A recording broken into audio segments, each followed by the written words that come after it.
Hello, everybody. Greetings and salutations. We are a little late, but stuff had to be brought up.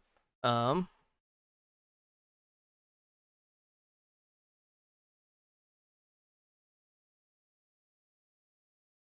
mm, um, oh, it's been a fucking horrible week. It just started. Anyway, greetings and salutations. We got some D&D to play. I got a lot of stress that I gotta distract myself from. So with that, we got everybody in the room. We're ready to roll. We're gonna fire up and sit tight, relax, and enjoy the D&D. All right.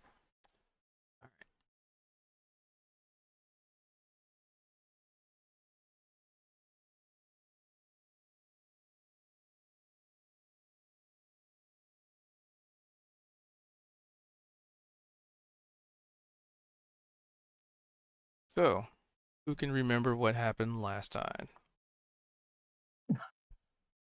That's a good question.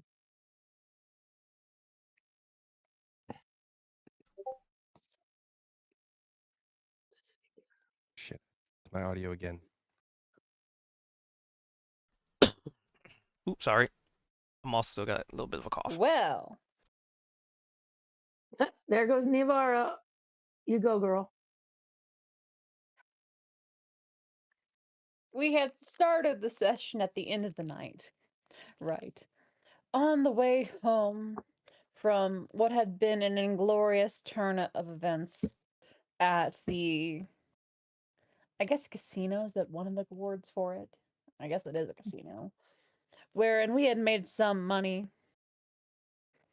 and we had drunk much. Specifically, speaking, a handful of us had drank a lot. And then we decided that, we're pretty sure we're getting scammed here. Let's try and get home. The first encounter had been avoided 2 sessions ago, but the second encounter was where we had, in fact, opened our game. That encounter being our group of little drunkards having been accosted by a group of goblins.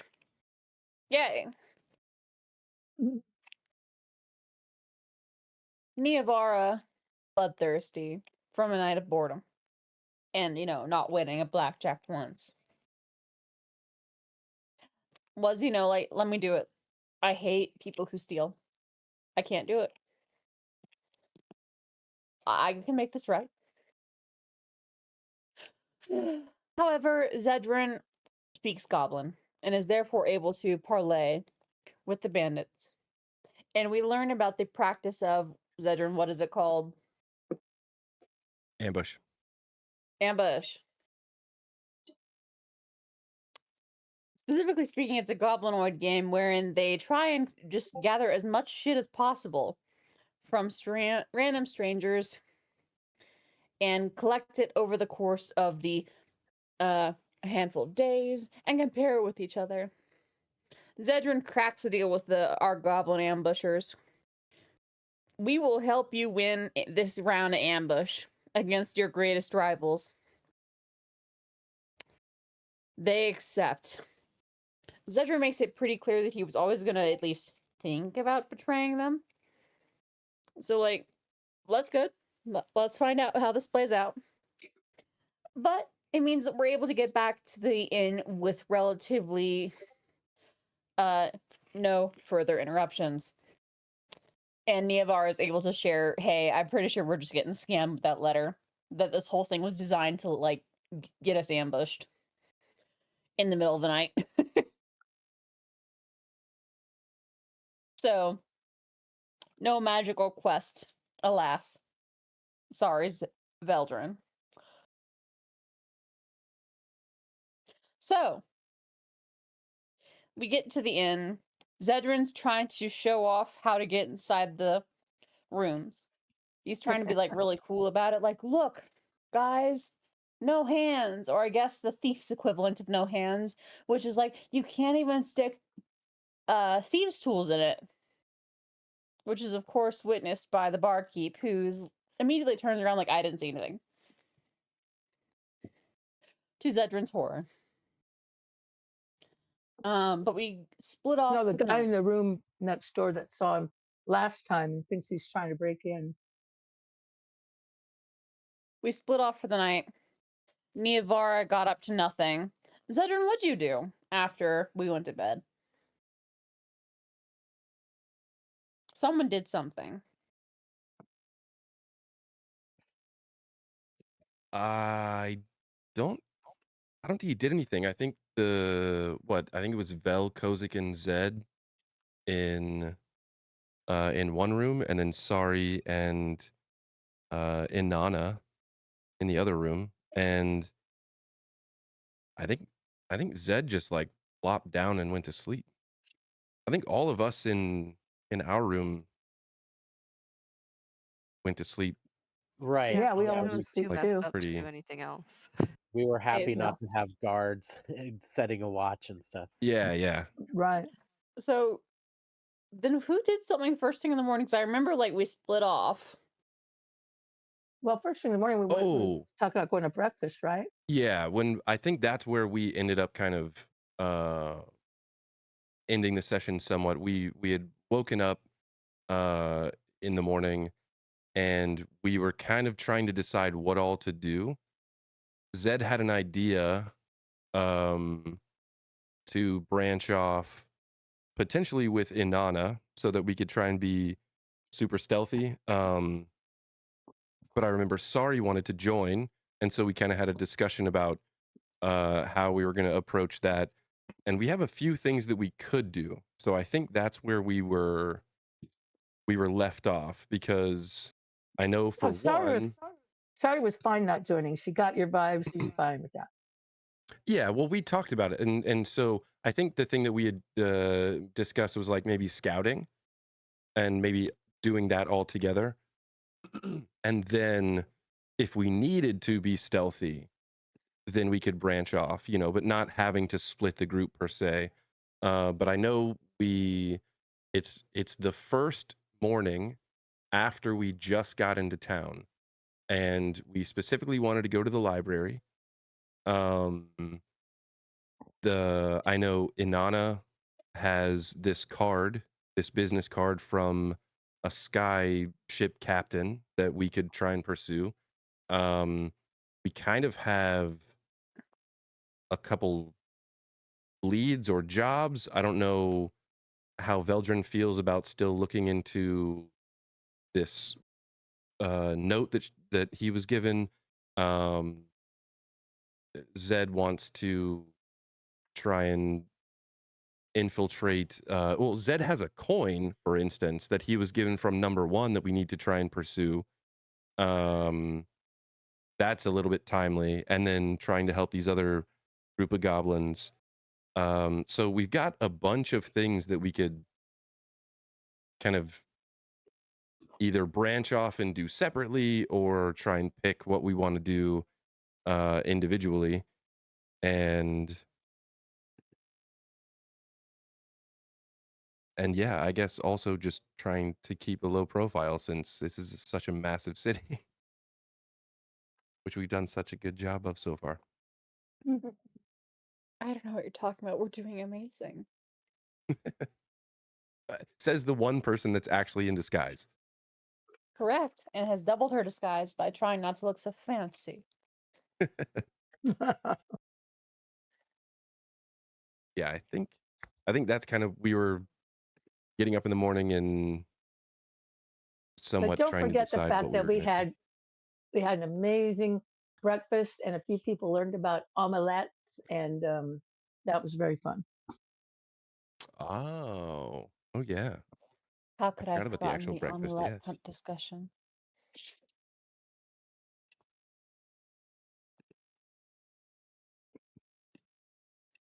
Brr, it's cold. God.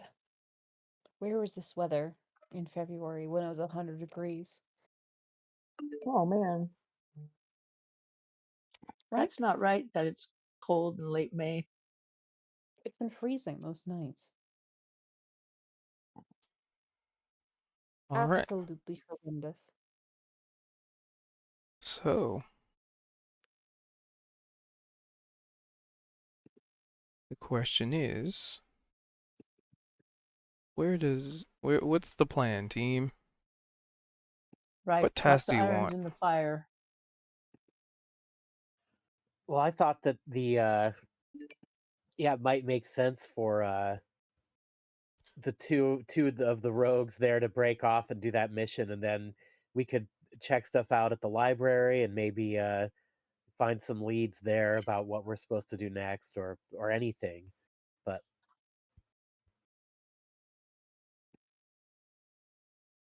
I kind of agree with that in the sense of Sounds good to me. if Vel still wanted to pursue this note, a potential place to research whatever it might be referring to could be the library. You know, we're trying to go to the library to find knowledge about all sorts of stuff. Oh, Veldrin has a Um, list of things he wants to address at the library.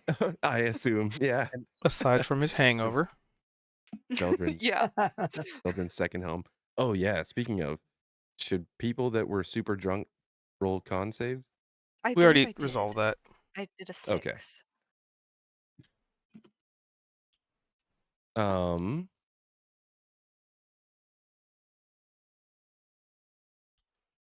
Yeah. Okay.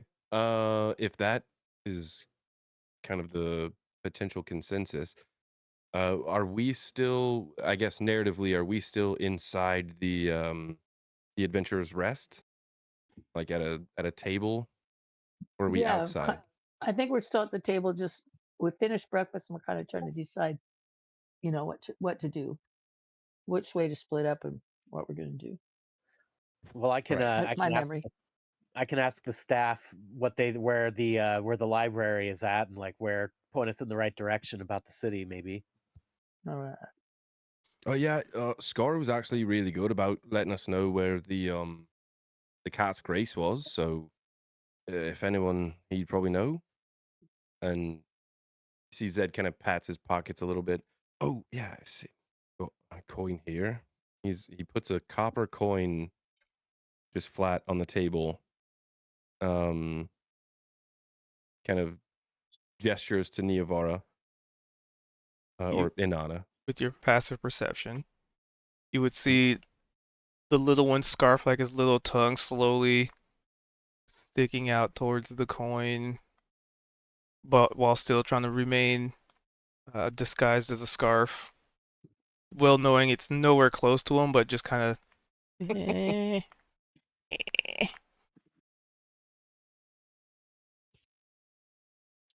So Zed's gonna set it down. He's gonna see this. He's gonna kind of lean back in his chair a little bit, pull out a gold coin, and he's just gonna hold it in his hand and watch the struggle for just a moment. Little one, you know you don't need to remain a scarf mate. Oh. You never say not to. I never told you that you had to. You were so good at it, though. Damn good. I know.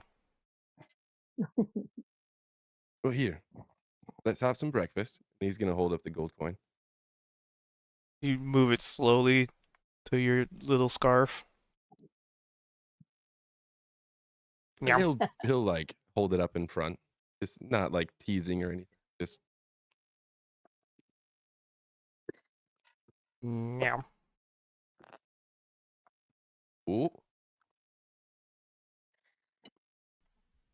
Imagine like a Yoshi, like his little tongue is sticking out, like he's trying to get to it, but it's just out of reach. That might be a milestone there. Hey, Kozik, when you talked to Scar there about the whereabouts of the library, would you ask him about if there's a shipyard here, for astral ships or not? I mean, I don't Will think do. we know whether there are. Yeah, I haven't seen them yet, but yeah, I'll be sure to ask him. I'm sure he'll Thanks. be able to talk about that.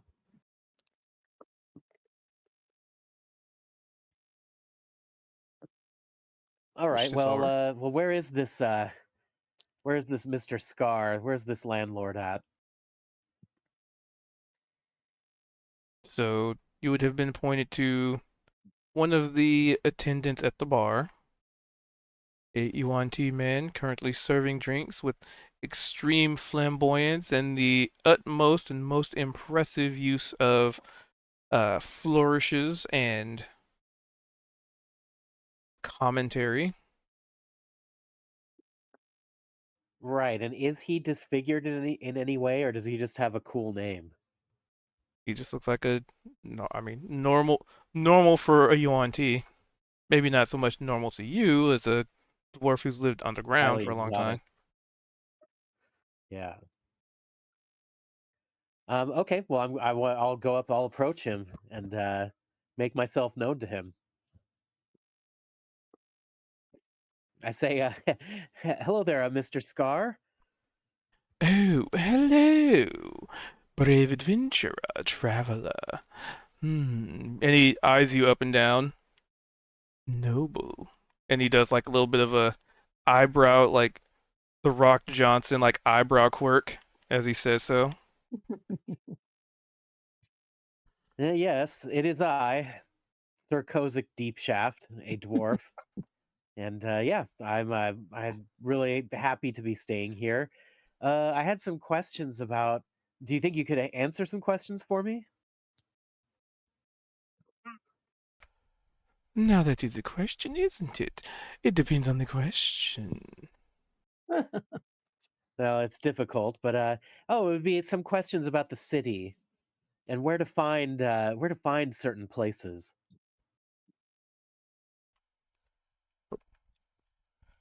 Oh, well, what is it you're looking for? Perhaps I can be of assistance. And as he's saying this, he's pouring another drink, keeping like perfect eye contact with you. But he is not only pouring the drink, but he is adding and mixing um, different other liquids in with it. And there's like the little measuring cup that they have for like different liquids, and he's just pouring them without even looking at them.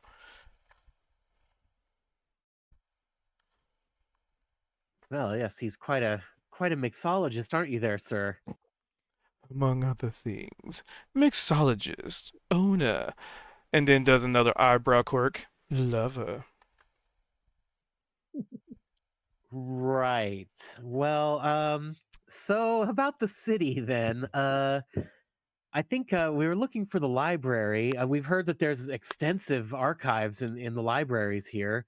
Can you point us in the direction of where that would be? Oh, the library. Which one? Uh-oh. Well, I hope I'm not tipping my hand here too much, but we are interested in, you know, travel on the astral plane, the ethereal plane, and we're hoping to find out stuff about its history and maybe where there are these ships that seem to travel on that plane, where they're made. Maps and such too, right? Right, the archives. He seems to think for a moment. Hmm. Well, the most extensive library you'll find would probably be in the capital. But if you're looking for other bits and bobs of knowledge, there are several other smaller libraries. Perhaps you can find what you're looking for in any of them. As I am not a scholar, as you can tell, and he smiles and does like a little bit of a bow, but like as he's putting his hand over his chest, but then slowly lowers it to the beverage in front of him, and like between like his middle fingers, he grabs the bottle and does like a little swish with it, and you can see like two different liquids mixing to form a different like greenish hue, and then he slides it gracefully down the bar.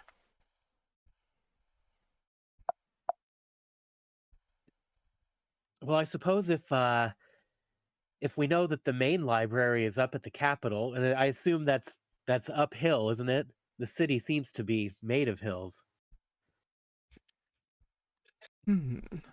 That one is going to be underground, my dear noble. What?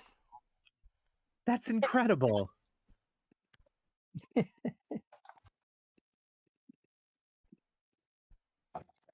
Well, okay. Well, that seems like that might be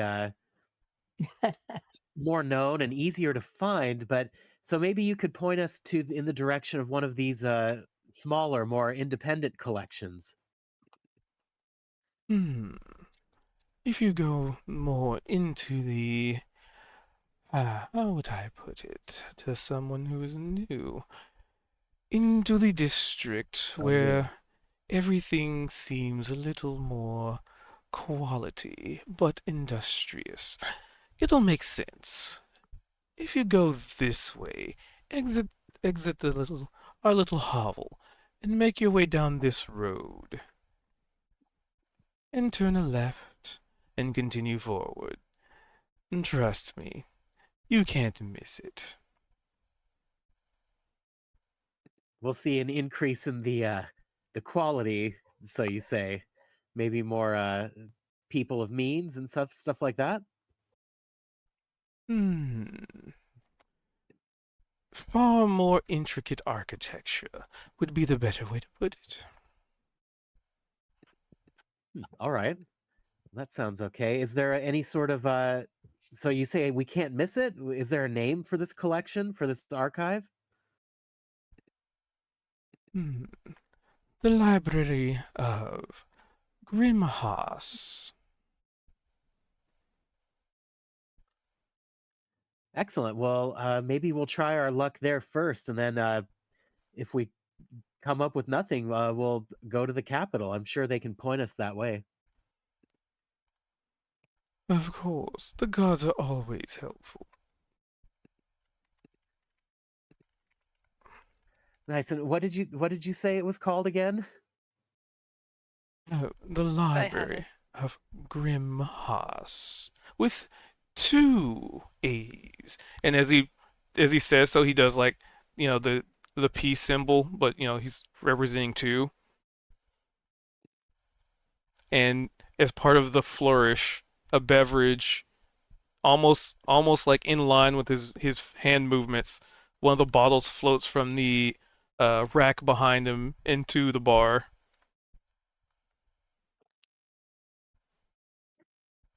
That's an amazing talent you have there, Mr. Scar. I know. Indeed. Okay, well, I'd love to pay you for your information, and I pass him. I guess a gold coin sounds good to show my appreciation. Oh, thank you for your business, my good sir. And don't you have the background that lets hold on? Could And be aren't a you going to ask where very the unique circumstance. astral shipyard is? Oh yeah. Astral Well, while I'm shipyard. fishing out this gold coin to give him, I say, and by the way, are those certain airships that we were talking about that might travel to the ethereal plane? Are they made in this city? Do you know that? Oh no, this city does not have the resources to, well, assemble such a vessel. Though pieces, but not. We are not known for the production of them, no. But I've heard that there are some noble houses in this city that maybe own and operate some of these fantastic vehicles. That they do. And well, I'm still fishing in my pockets for the money and demonstratively, and I ask, and where do these families have offices, or how do we make an introduction to them? Now, that is the question, isn't it? And he raises his finger to his lips as simultaneously the bottle that he drew forth is pouring itself into a glass.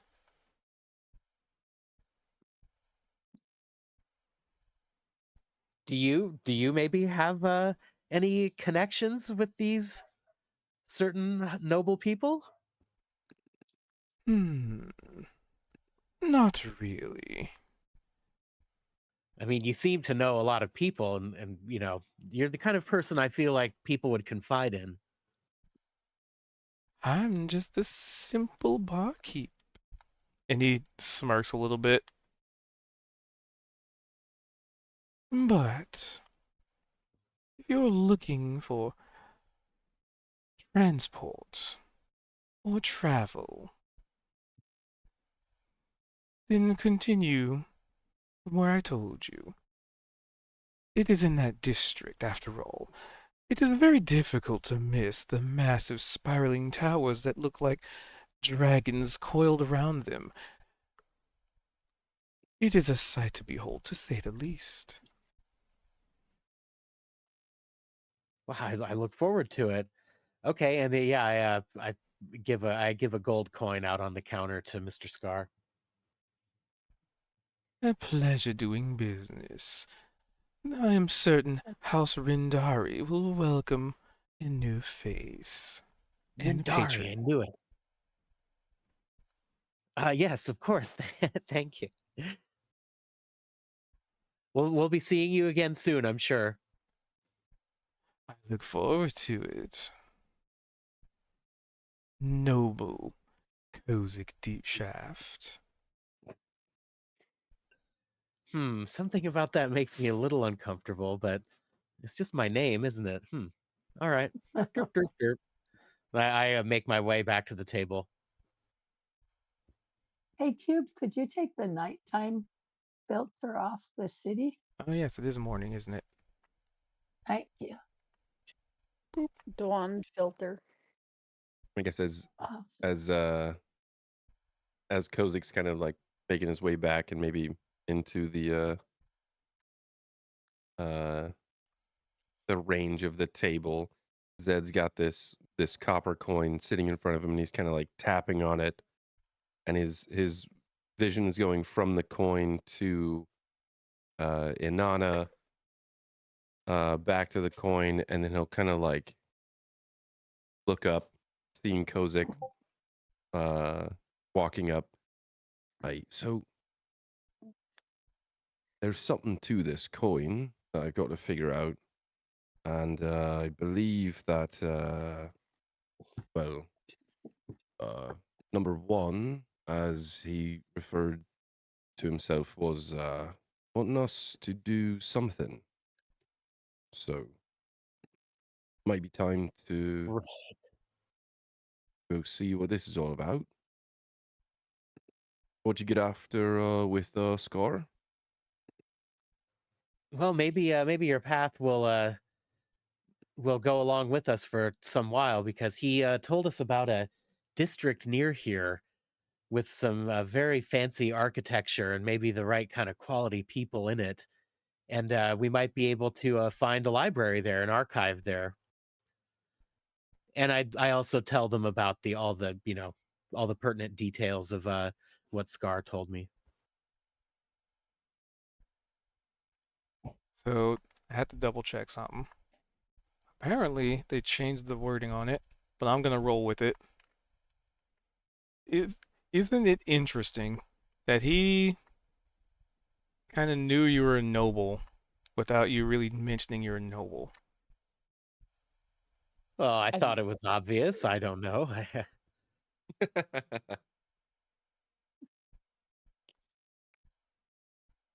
But okay, I'll make note of that. Yeah, they changed that, huh? Good to know. Could that maybe, I don't know what you're looking into, Cute, but could that maybe tie into us being seen on the streets prior and almost being,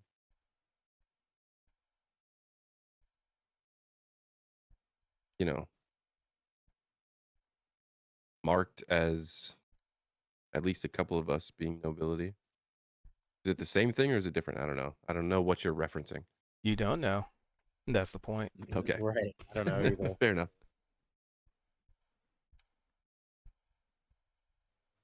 But it does put me in the mindset of like, maybe I hope we're not walking into another ambush, but I don't know. Scar probably wouldn't, prey upon his customers. So we'll see.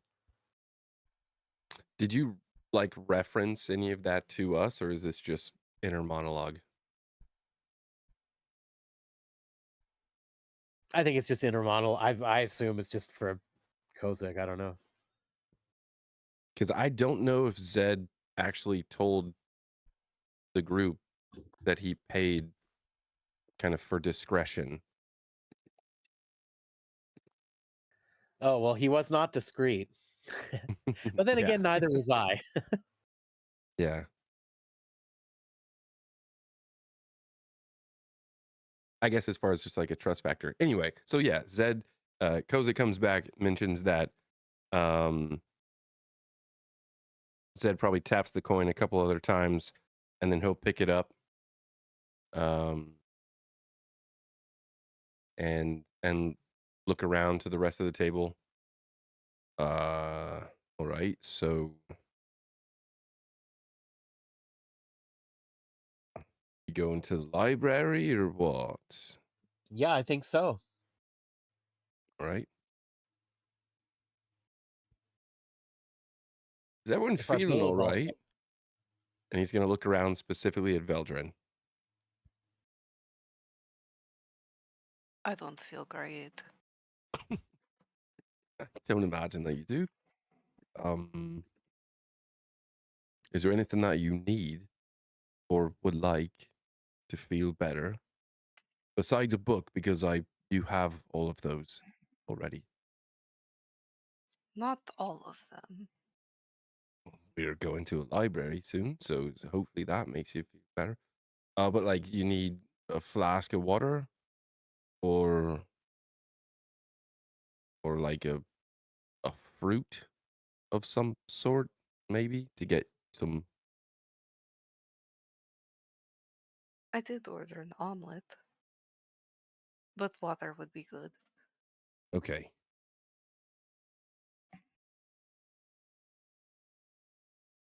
Oh, here. How about you take a swig of this flask? I'm kidding. I'm kidding. I'm kidding. Kidding. I mean, that is the hair of the dog. No, that's gonna probably make things worse at this point. I don't Anyway, know what you're talking about.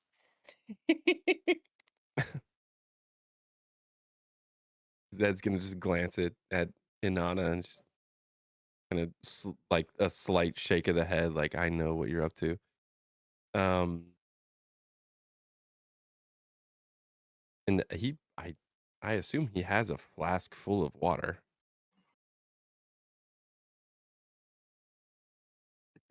Not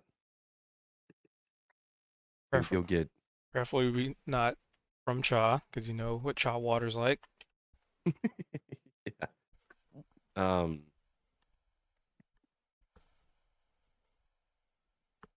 But yeah, he'd pick up this coin and probably in this thieves' cant to Inanna, specifically in thieves' cant to Inanna.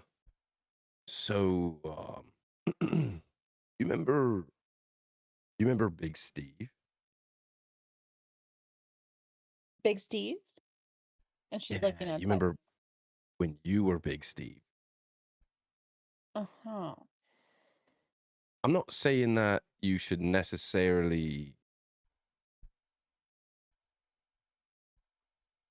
immediately do that again, but potentially being able to be some sort of Big Steve, given the fact that we've gotten a contract from goblins and we've been dealing with a lot of goblins, it might be able to help out in some way, shape, or form. Hmm. Just a thought.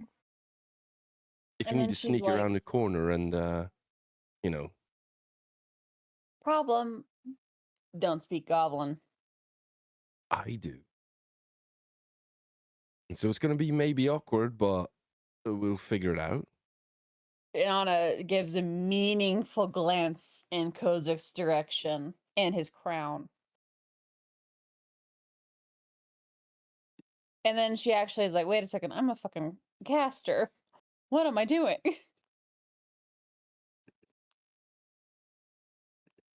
So she double checks her stuff. Tongues, baby.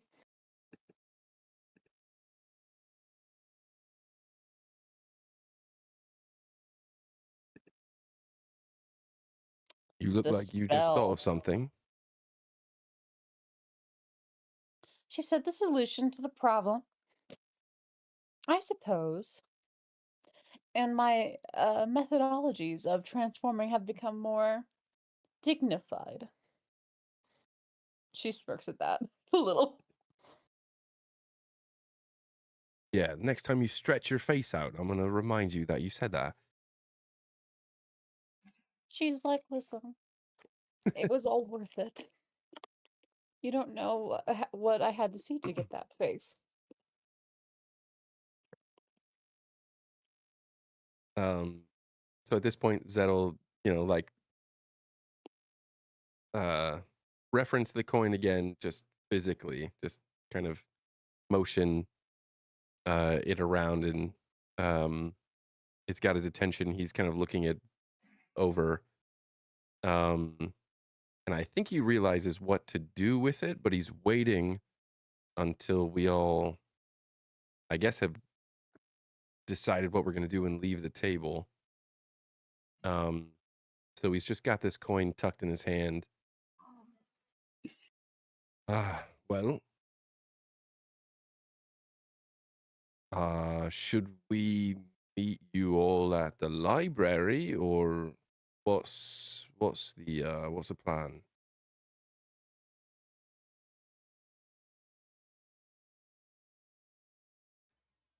What the library? The archive of Grim Haas? Is that where we're meeting? Yeah, that sounds like the plan. All right. Well, and Zed kind of kicks his chair out and stands up and does a little bit of a bow. Well, I bid you all adieu. I will see you all soon. Tucks his chair in and kind of looks over at Neovara and does a little thieves' cant. Kind of like, we should get out of here. She gets up, brushes herself down. Like, you know what? I need to tidy myself a moment. I'm gonna head back up to the room for a second. I think I might have forgotten some of my equipment. In thieves' cant, as Oh you're no, she's kind of, saying this to the group. no, but Zed in thieves' cant is um I'm trying to think of how I should say this. He's like, I make yourself look like rubbish just like me. I suppose that I might need to spend some time in prayer. The Lady Oladra is calling me. If I do not show up, do not fret, my dear friends. Perhaps you will have better luck without me today. This she winks Okay. and goes upstairs. Like, I guess as she's saying that, Zed's kind of like, yeah, I'm not much of a reader either, so I'm gonna go about on the town, but I'll see you all soon. And he's got a fist still clenched with this coin in it, and he stuffs this fist in his pocket and kind of nods at everyone and turns and just heads to the door to leave.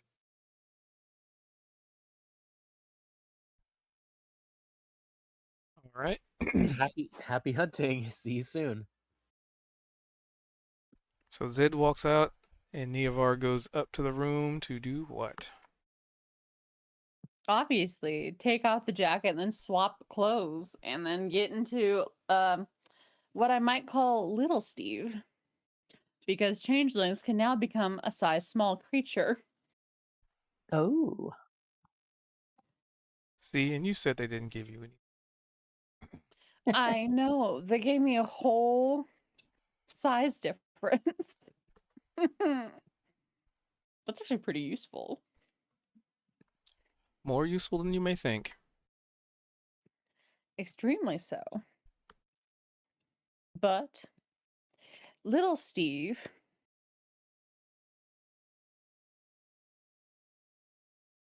makes their way downstairs quietly, calmly, over to Zedrin. Does a little wave of the hand and a little thieves' cant. I'm like, I don't know what this to name this one.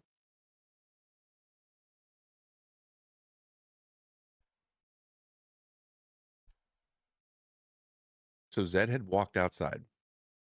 Yeah. But Stevie joins him. did you come you came down the stairs looking like a goblin? Yeah, Okay. And then you went know, outside. So correct. Mm-hmm. Zed went outside. He is waiting for Inanna. Had mentioned a goblin. So if you walk outside, you would see, I'm assuming there is some sort of like platform or something, maybe some stairs going down, and Zed's kind of like just right outside, leaned up against a pillar or a wall, just waiting. So yeah, if you said you walk out and say what?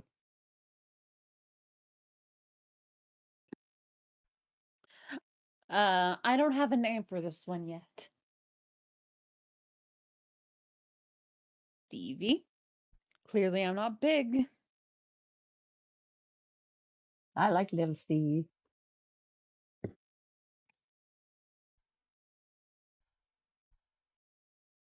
Are you making it known that you're who you are? I mean, yes, talking directly to you and thieves can't. Okay. Zed'll be like, shit. Hey, well done. Name me. Um, hmm.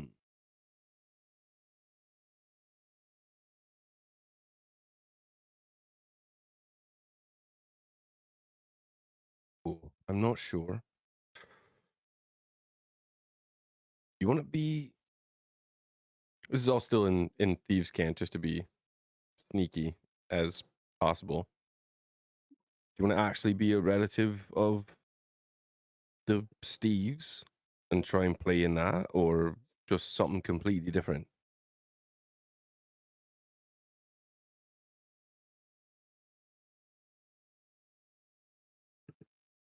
Hmm.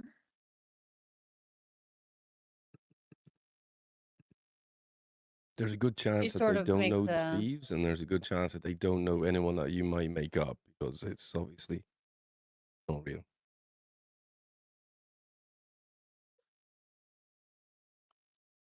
I could say that you were part of the crew that I was with back in Portstown with Flex. That's kind of how I got us into this mess. All right. Okay. Oh, this is all taking place in Thieves' Cant. Yeah, it's just like a goblin standing next to a human, just kind of probably making very odd gestures. Strange noises, pulling of collar, shifting of feet, nodding of head in a direction. It's like you hear Zed. Well, if anyone is around, it's just kind of like he clears his throat a couple times, like almost like too often for it to be normal. Anyway, but so he thinks for a moment.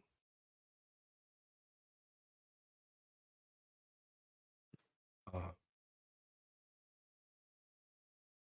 Like, so how I would imagine thieves can't is, have you ever had that one friend that you can communicate without having to use words, just kind of like point at something, and then they're just like, they do a nod, and then they like grab you a beverage, and then it's just like, yeah, thumbs up. I kind of Yeah. imagine thieves can't kind of being akin to that, where it's just you're so familiar enough with certain people that you can just do hand gestures and basic and basic head movements or nods or finger movements to just convey an entire paragraph worth of instruction.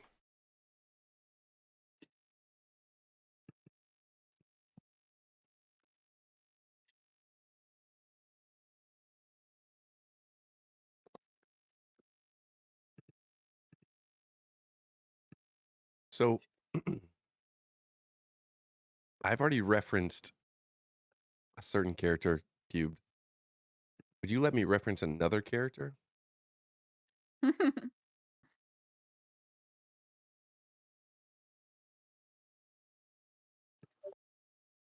Message me. All right.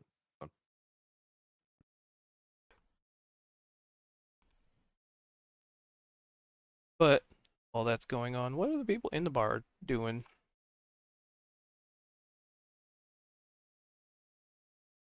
So sorry, Veldrin and Kozik.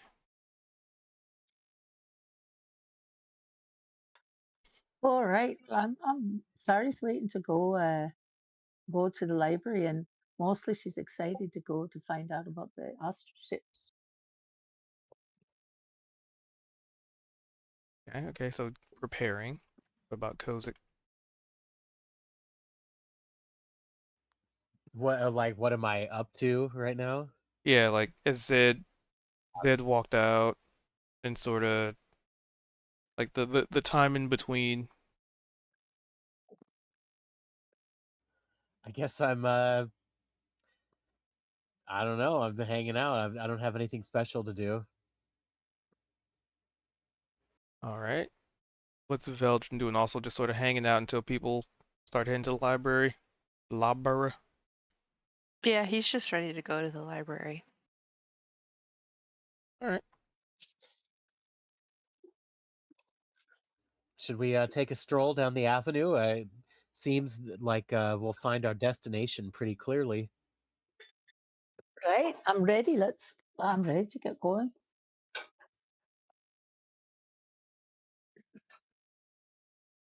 All right. So while Zed messages me the entity in mine, um, you guys head outside, and it is morning. It is, I mean, it's getting to be noonish because you guys did sort of sleep in a little bit. You were up very late. Um, and then you got breakfast, so it's probably closer to, well, getting close to noon. Um,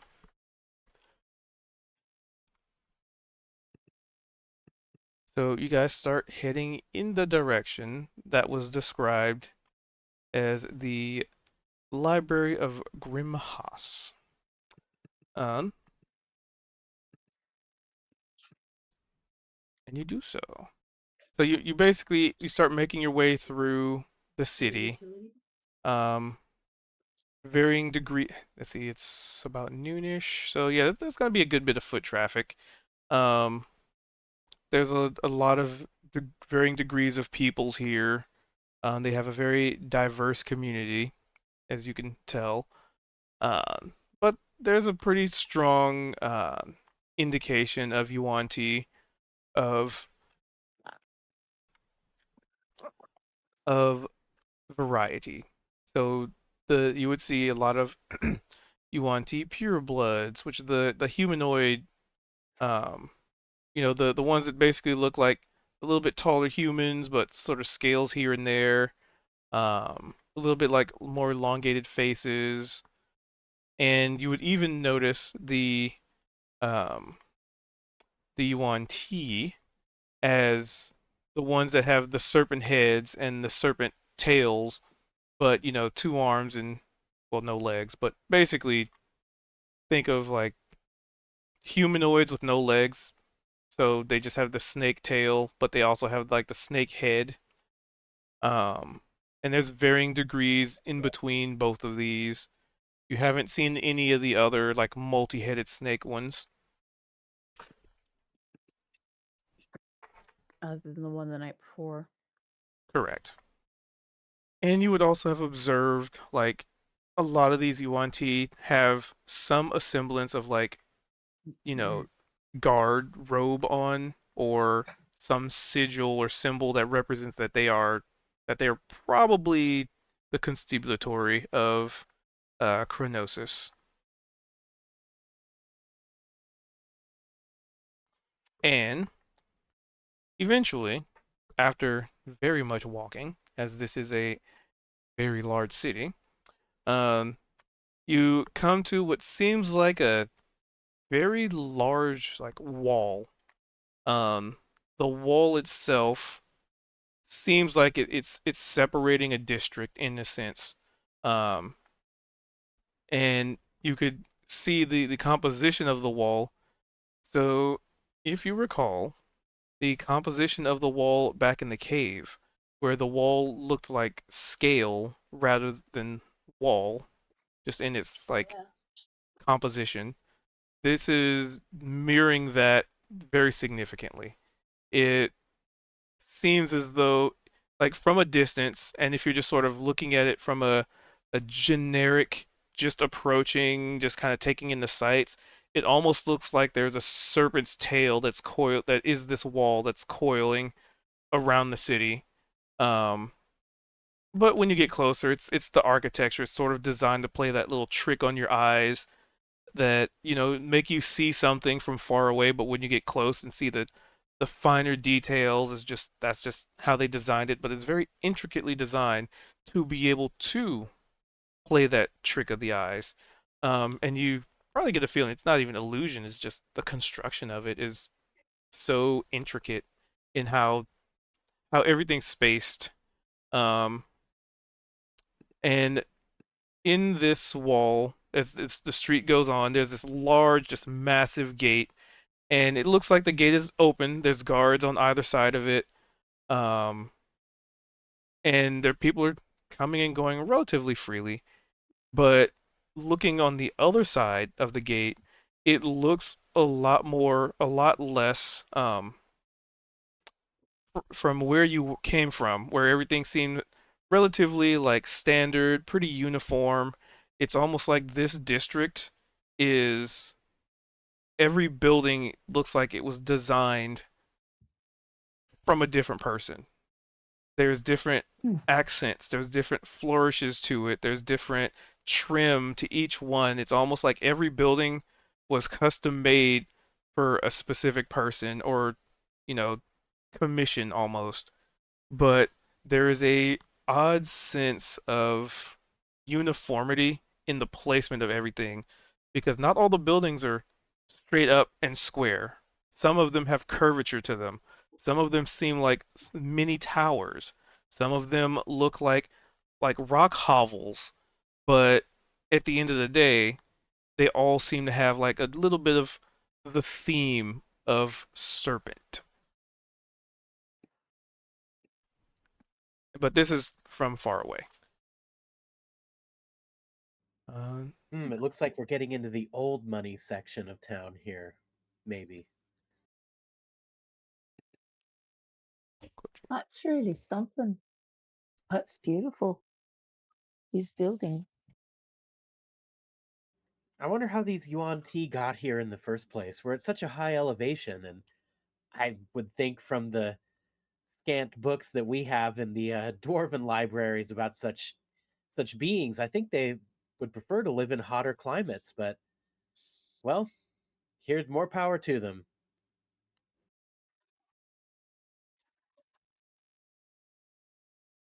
Yep, and essentially on the other side, you see of the people walking about and milling about and whatnot. It seems like there's a little more level of aristocracy. Like the clothing looks a little bit nicer, a little bit cleaner. Um, the streets seem a little bit cleaner. Um, and seems like there's a little more abundance of use of magic. You would see wagons that have no wheels. You would see what seem like mechanical beasts of burden pulling carts. So it seems like this is a little more exotic of an area. Wow.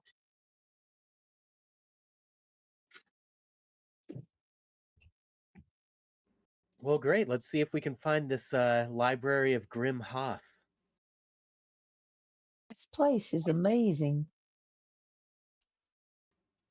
Yeah, I was let's told let's find Grim Boss.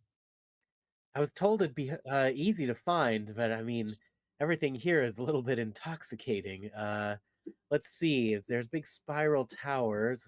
Let's see what's going on here. I thought what he said it was a spiral tower building.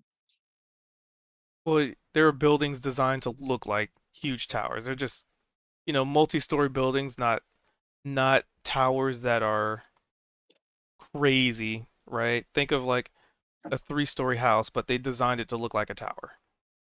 Right. But I was wondering if the Scar had told Kozik that the building the library is in looked like that. Hmm. Did Actually, he tell you anything about the building, Kozik? don't think he did. He said just go to this area and it's hard to miss. Oh, okay. Well, let's take a look around then. I start looking around. It's kind of hard to miss anything here. I mean, it all stands out, doesn't it? So, how are you going about looking?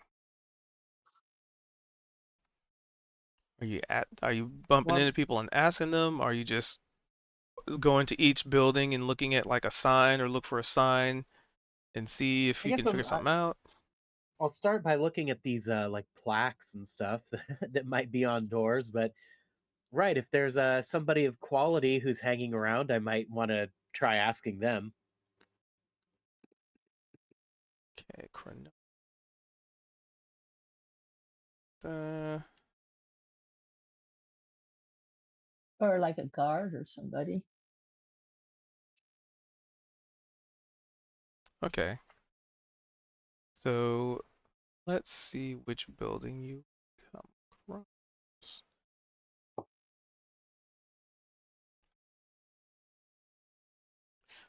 See, let's roll me a. I'll just do a d20.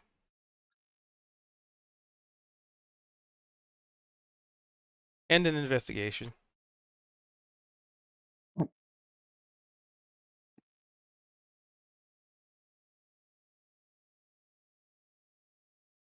Okay, give me a second. No problem.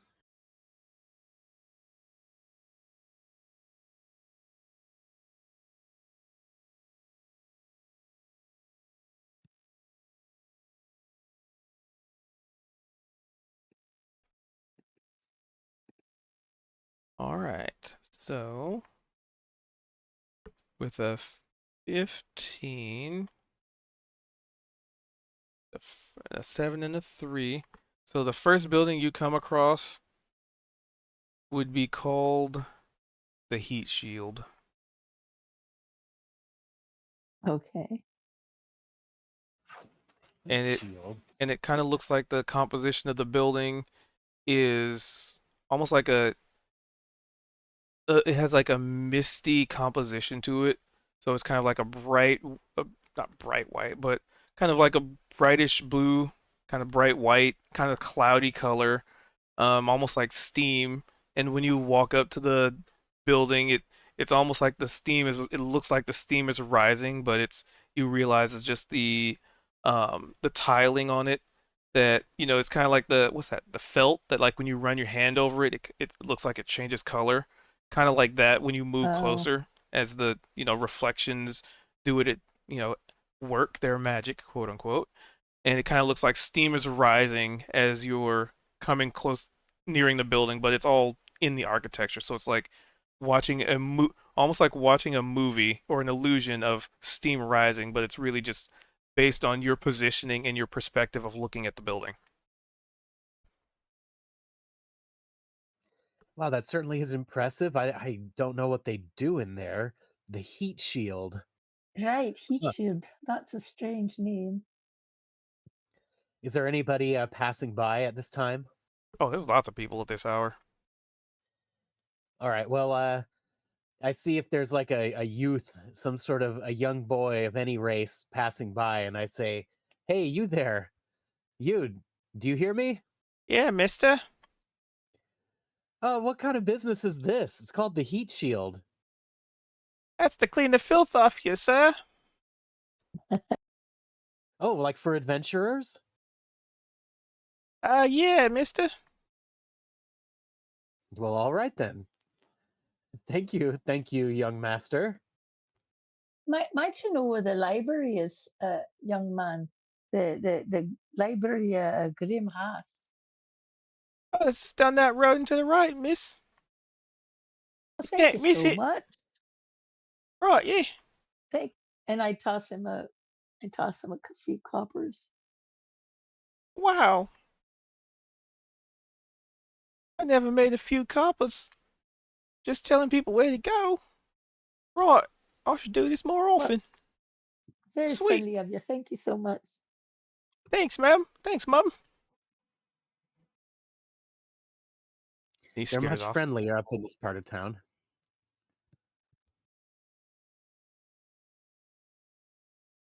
So let's head to where he pointed. Good idea. Oh, leaving the heat shield. All right. Oh, we should have gone inside, huh? So you Oh, start. Right. no No, I worries. think we should come back here at some point. I wouldn't mind a really nice cleansing right down to my fingernails. Well, before we leave this city, we'll probably need it. Yeah. You've got the prettiest fingernails ever, miss. If the kid's like still walking off. Uh, Thanks, mate. That's highly unlikely, but thank you. Right. Just hoping you give me some more copper. Anyway, bye. And he disappears into the crowd of proper.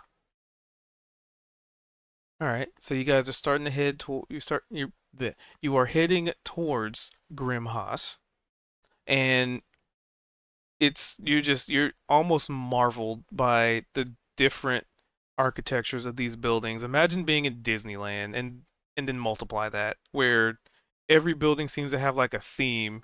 It's you know, it seems to be um still it still seems uniform in its spacing, but the for the most part, for the most part, it's very unique. Each building seems to have a purpose or a goal or represents its purpose via its architecture.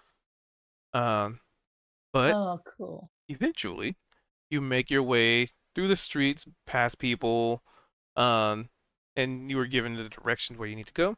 So you make your way to what you can unmistakably identify as Grimhaus, a library. And much like the district, the building itself, the front of the building, looks like a tome with etchings of two dragons swirling around each other, like almost like a coil, almost like a yin yang kind of situation. And around the tome, all architecture, mind you, but around the tome is another dragon that is coiled around it, serving as what binds the book closed and shut.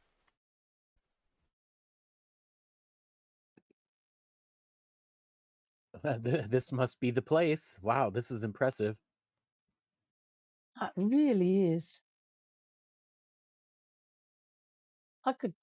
There's a lot of buildings I wouldn't mind in exploring, but right, we've got to get to the library. Just don't go into the building that looks like excrement. Anyway,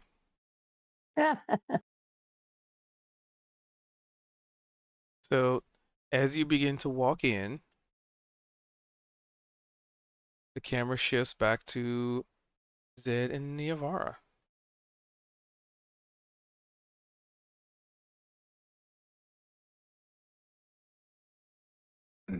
So Zed's kind of leaned up against a wall, kind of, arms crossed, just waiting.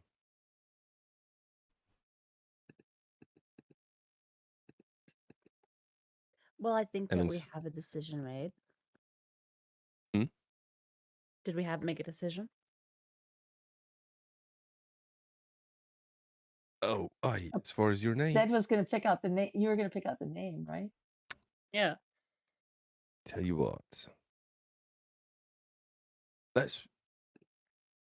Let's walk and talk. We'll figure it out. And he kind of like shoves off of the wall that he's leaned up out the. Uh-oh.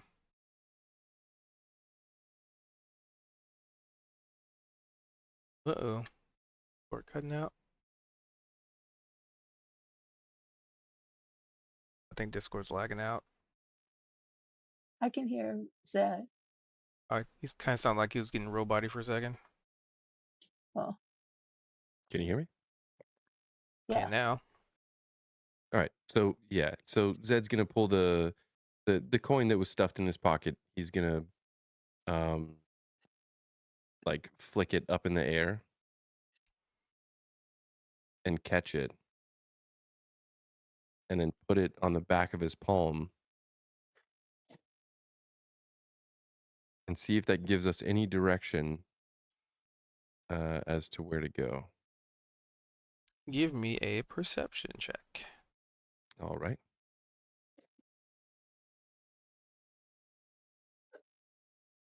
Nope.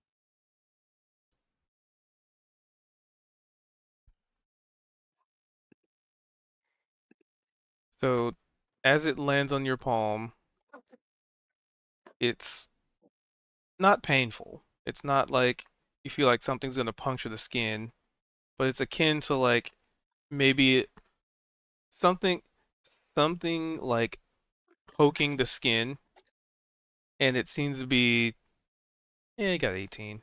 Um yeah, you notice it kind of feels like there's a little like prod to the coin that wasn't there before. And you can also give me an insight.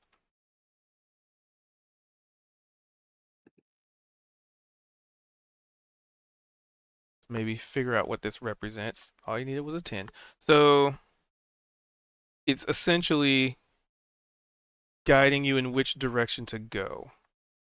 So if you were to hold a coin as like a north, south, east, west, think of it as it's using cardinal direction as it's almost like a compass, but the compass is not visible.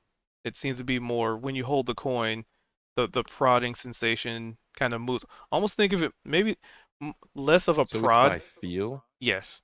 So think of it as less Okay. of a prod, like somebody poking, as like an electrical like signal, kind of just like a little. A pulse, Yeah, like a little. Okay. And is that when I'm holding the coin, that is when you or hold it. because? Okay.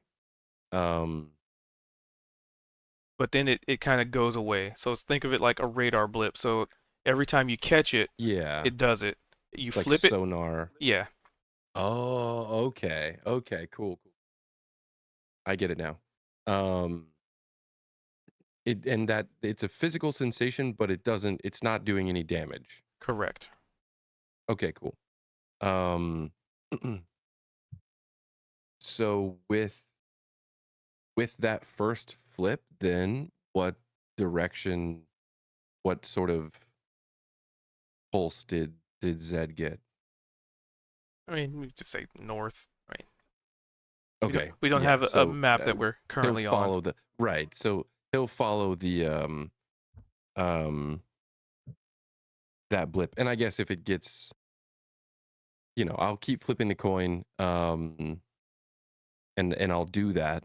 But if it ever gets, I guess, well, yeah, you'll do your thing. I'm trying to say, like, if it gets more convoluted, just explain it to me, but obviously you would. Um, so without giving, um, presumably little Steve a name, Zed's got his arms folded and he's leaned up against the wall and he kind of like shoulders himself up off of the wall. Um, Water. and he rifles in a pocket, flips a coin, and he catches it. And you just see him catch it in his hand, and he doesn't even look at it. Um, and then if if, and I'm assuming so based on passive perception, but you might see his eyes shift left to right a little bit, and then he just kind of like starts walking in a direction, and in Goblin to you, he says, "I come on, follow me." You know, she doesn't know Goblin. She hasn't used tongues yet, but she sees him moving, and so she's just gonna walk on. It's called context clues. So every little bit, he's gonna probably go a few paces in this direction, and like not a few paces, but just walking in this direction, and not trying to outpace his goblin friend, but every once in a while just speaking in goblin, and gesturing to something, but it would be very um for anyone that would understand goblin, it would be like him gesturing to a food cart and saying, like, you remember when we had that the other day? It was actually really good. Um, it's just kind of small talking to um, his goblin counterpart in Goblin through the hustle and bustle of the city, um, but making it seem very, very Wonderful. normal, so to speak, that we're just kind of hanging out. And then in after a while, as he's kind of speaking in goblin, and he's been gesturing and things like that, in thieves cant, he's going to mention, i I want you to pretend to be deaf. That's probably going to make things a little easier when we come across actual goblins.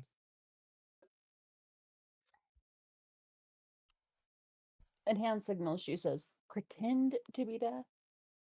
I mean, I could do that. Mhm. That's what I did the last time I did this bit. Or I guess Well, with because I'm going to be speaking goblin and you're not going to be hearing, but it's going to allow me to then communicate to you otherwise. And then that's going to make sense to folks, and they're not going to think of it otherwise. She nods after a second. And then she's like, you know what? Give me one delicious spellcasting moment. How long does tongues last?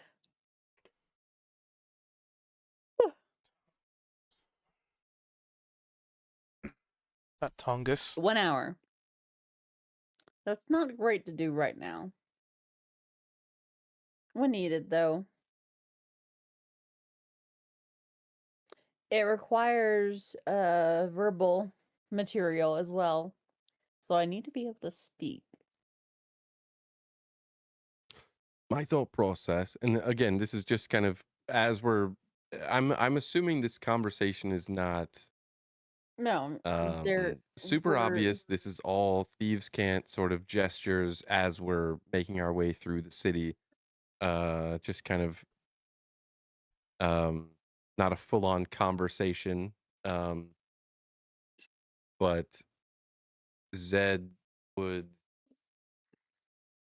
kind of tug at an ear a little bit, and then kind of like gesture around his throat, like, you don't need to be able to not speak, but just not being able to hear, you know? And if we come across anyone that knows Goblin, I can speak it and then relay it to you, and just say maybe you got into some sort of explosive accident where you were fumbling with stuff and your ears don't work, you know? She nods again. She's like, all right, I can make that work. And if you actually need to hear, well, sure, you got something for that as well.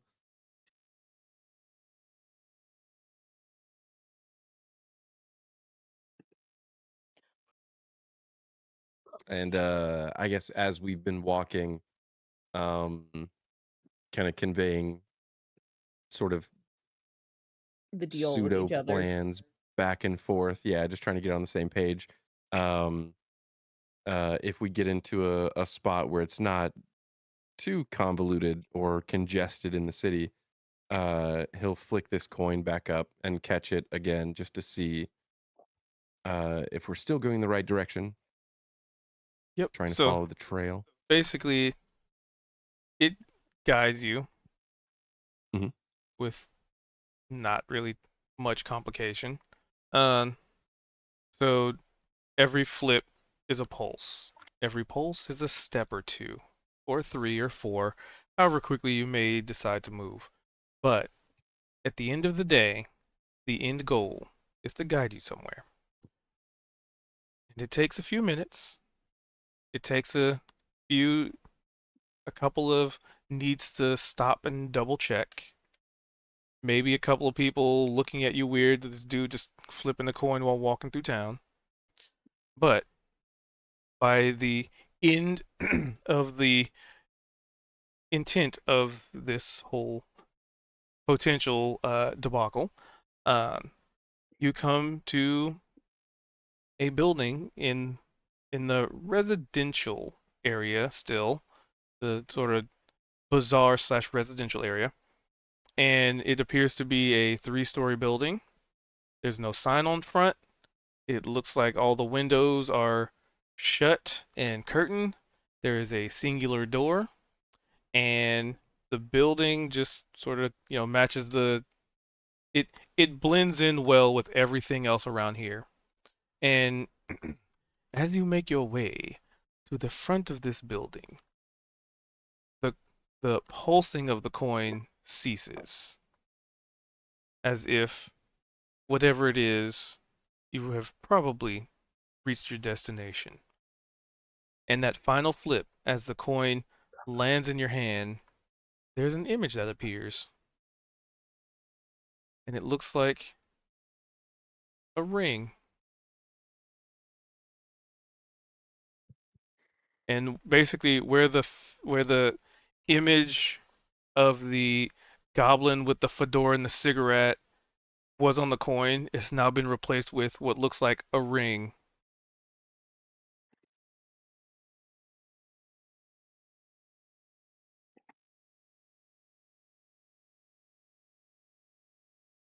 Hmm. He would show that to Nivara, and realizing that we've gotten here and talked about all sorts of other things except for a name, he would, in Thieves' Cant, again, just gesture and almost suggest, um, think about maybe the worst thing, like something you don't like or that most people have an aversion to. Bug spit. What was that? Bug spit. Okay, that's your name.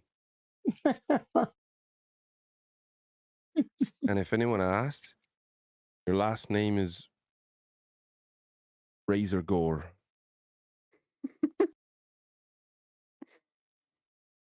Spit razor gore. A classic. A classy lady. Like possibly, fuck, might be of noble descent in Goblin territory. Anyway, it seems like this is where we're supposed to be,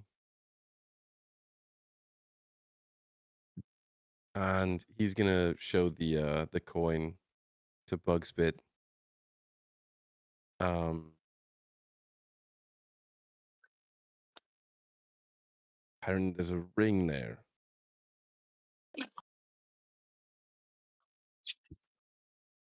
Do you want to hold on to this? The ring?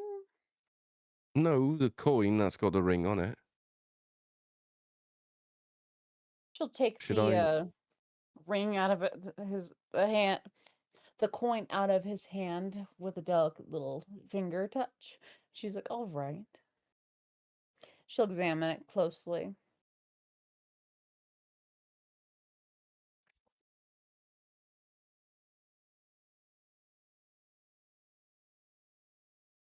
So hydrate.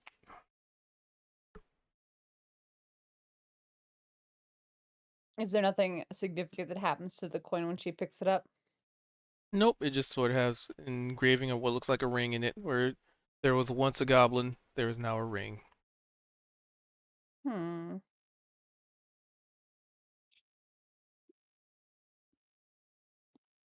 She'll tap at it with her little claws and then pocket it, and she's like, all right. So we're here then. The mostly deaf goblin. Bug spit Razorgorn. Right. So you're the one that's supposed to be here, but I'm pretty much just the one that's speaking on your On my behalf, I behalf. guess. Is that how we're playing it? Okay. I believe so. And you've got the coin, and that makes sense. All right. All right. Let's do it.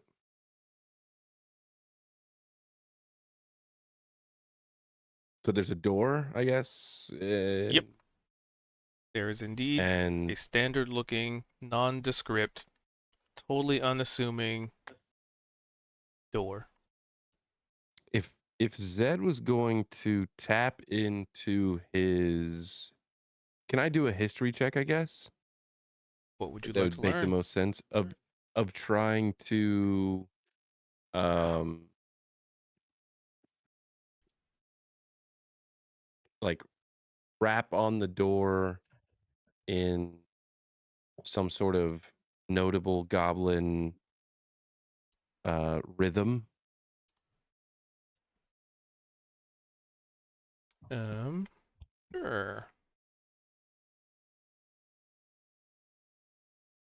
Would that be history, or I mean, what do you want me to if you're roll? doing it from a history perspective, Well, I'm trying to, I don't know. I'm trying to make it to where this is somewhat recognizable. So if someone opens the door and they're like, "Oh, hey, what's up, friends?" That sort of thing.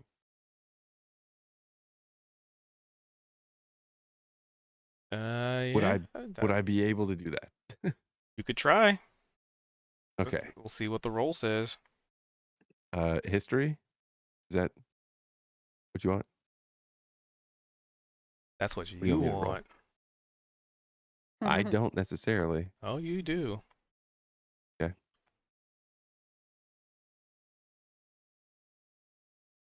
Well, that's a 9. Yep. So so are you trying to knock on the door, or is this just you're thinking about it? Like you got a rhythm in mind. I think he's trying to. He's now just like he's done for Kozik before, being a bit of a valet and just like somewhat of a spokesperson for someone that might be noble or might have some sort of pull. Um, he's thinking of something that he can convey that will or that he could do that would convey this sort of stature, that we're not just random people outside that, you know, trying to get, In. yeah. At this point, Neovar's just like wanting to see how this is going to play out. Like she knows how to get in and out of places, but she's not seen Zedrun have to at this point. So she's watching with great intrigue.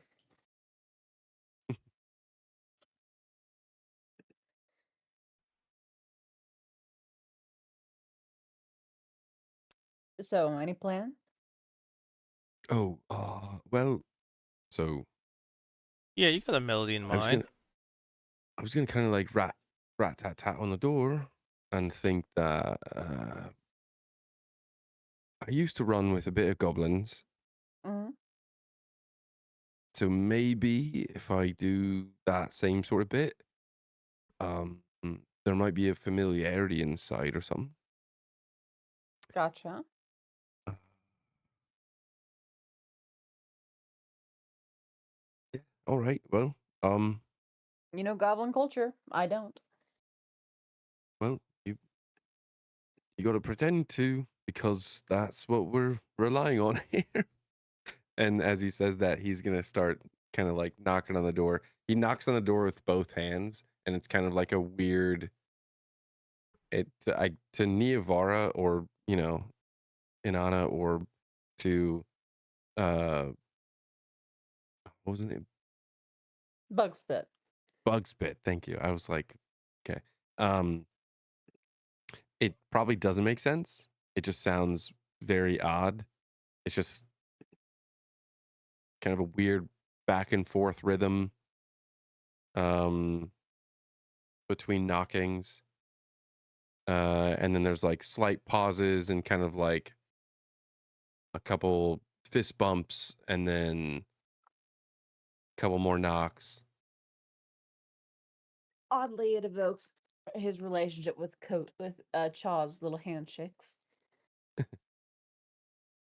So you start rapping on the door, Yeah. and it just so happens that as you're doing so, so you know that thing that our brains do when we have one tune in mind, and then our brain shifts to another tune just like unexpectedly, and you probably hear as you're knocking on the door and you're trying to figure out the intricacies of the timing, like just some random dude walks by and he's just singing like, "What would you do with a drunken sailor? What would you do with it?" And just like you just like unconsciously like so focused on it, just start falling in Focus. tune with him. Yeah, yeah. His focus shifts and it's just like to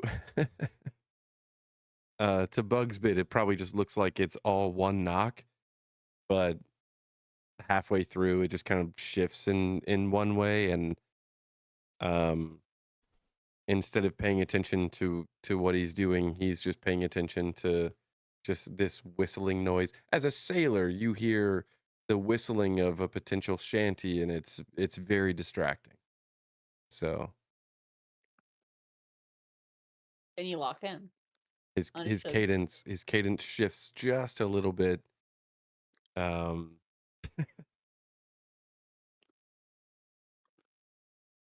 All right, and as you do so,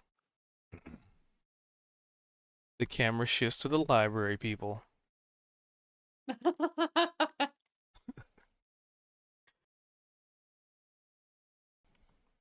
So, Kozik, Sari, and Veldrin.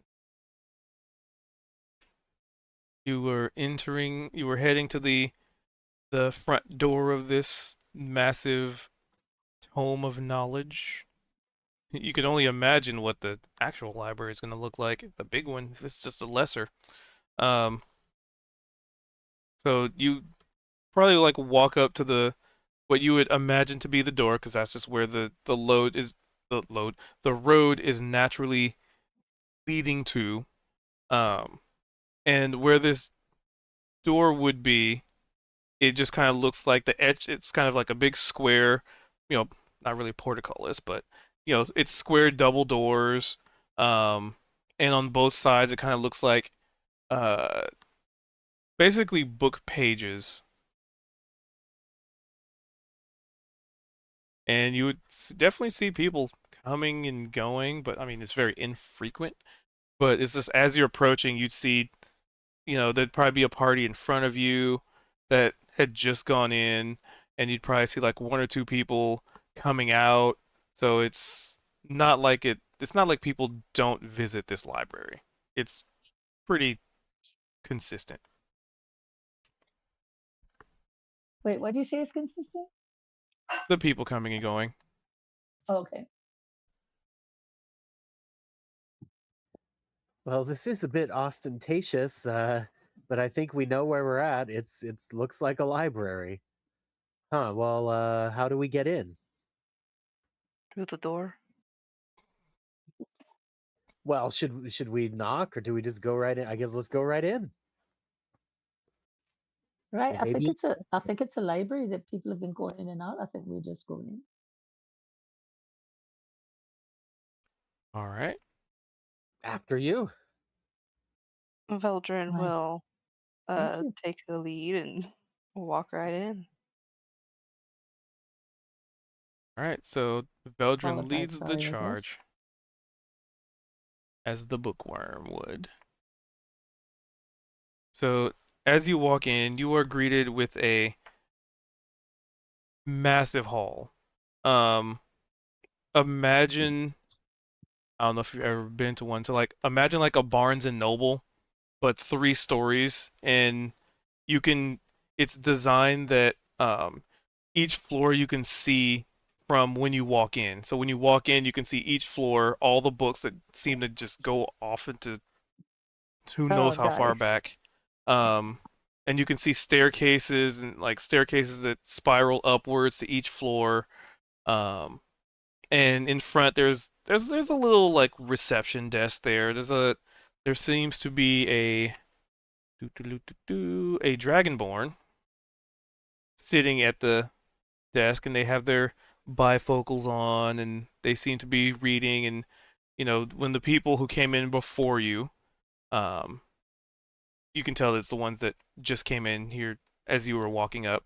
Um, this dragonborn individual seems to they seem like they're asking a question, and they're pointing in the direction behind them, and they say like second floor, third aisle, and then they go back to taking a seat.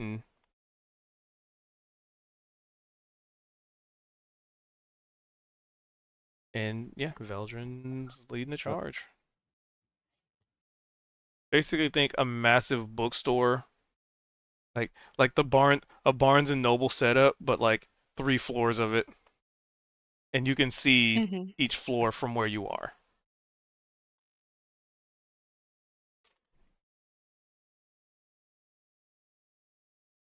Those bookstores. That to me is like the quintessential Dunkin' bookstores. It's a entire city block, and it's just a used and new bookstore, and it's just a thing of beauty. And that's what I'm imagining with 3 floors, as you described that. Well, this person here, this dragon person, seems like they might know where things are at. Let's approach them.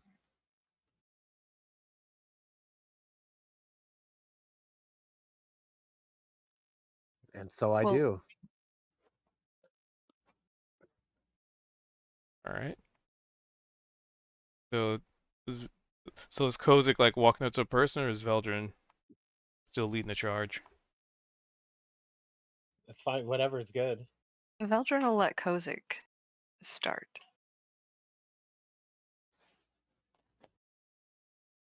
All right.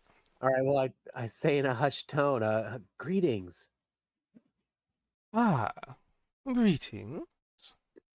As the Dragonborn, you know, closes closes their ledger and puts their elbows on the desk and on their chin, sort of leaning against it. How may I be of assistance? Welcome to Grimhouse. This facility is highly impressive. I will tell you that. And we are looking for, well, a variety of subjects, but maybe to start with, I'm interested in books about traveling on the ethereal plane, or and also maybe your local House Rendari that I've heard so much about. They seem like they might have books written about them. Hmm. Well, if you're looking for House Rendari, hmm, yes, they would probably have a little bit on them. What is the topic you are searching for in regards to Rendari? They have a variety of things, but they don't typically donate to our library as much as they would the Grand Library. Perhaps their expertise on traveling on the ethereal plane in fantastic ships. Oh, you mean the astral sea, correct? I That's maybe right. some people do call it that, I suppose. Yes. Ah, well, my good sir, perhaps the lesson you weren't seeking, but the ethereal plane and the astral sea are very different. I see. Well, maybe I'll become educated on this point then. I see. Oh, and he straightens himself up, and you realize he has decent clothing. Clothing. It's not like nobles, but they're nice. They look expensive. They look like they're good for presentation. They're formal. It's buttoned up, nice collar. The collar is folded, um, and they just look very prim and proper and clean. Um, and then they go on to say, "Well, the astral sea is a place of." Hmm, You could say unknowns. There is a lot that exists out there that has been undiscovered, and there are a lot of things out there that wish to never be discovered. It would be wise not to disturb the latter. Hmm.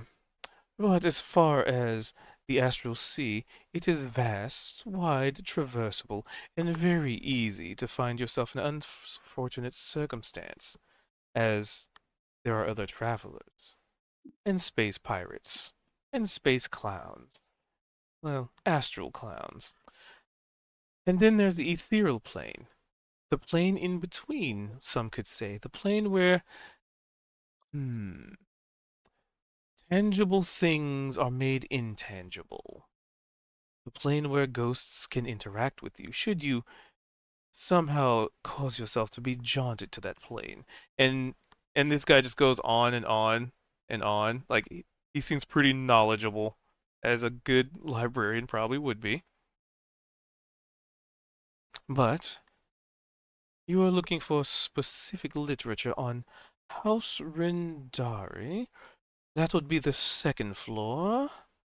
Let me think. Second floor, aisle 18. It might be a bit of a walk, closer to the back. Okay. Well, that's amazing. That'll be a good place to start, I'm sure. But I might have some more questions for you later. Very well. I will be here. Well, I'd love to find like just some general books on the topic of the astral sea, just some general books so I can get to know more about it, and then perhaps some maps that would go along with that. That would be lovely. Hmm. Now that would be something that the Grand Library would have available to us. Well, to them. This is a little more of a general knowledge. If you wish to find more specific information, now they are the ones. Well, the Grand Library is a lot closer to the individuals with a lot more pull and, well, ability to protect rare knowledge. We are a little, like I said, we are a little more general in our use, but it could lead you in Oh, the right direction.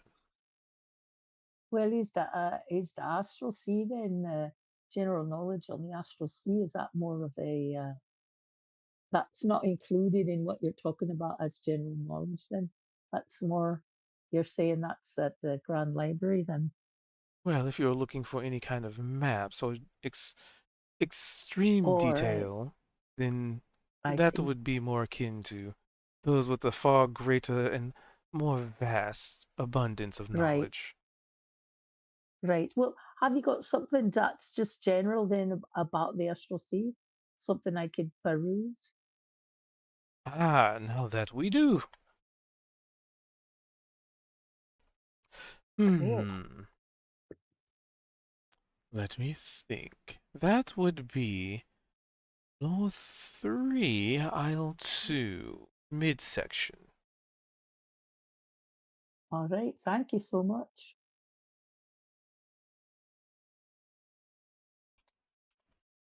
And then Veldrin goes up and he pulls out a little notebook. I understand you have more general knowledge. Some of these topics may be a little more, or a little too specific for your collection, but I'll try anyway. Do you have any information about Children of the Stars? Hmm.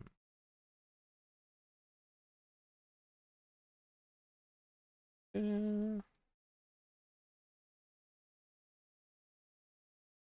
there. And he seems to be really like thinking and like you can tell the gears are turning. Hmm. Children of the Stars. We might have a single tome that might reference that. That is not exactly something that.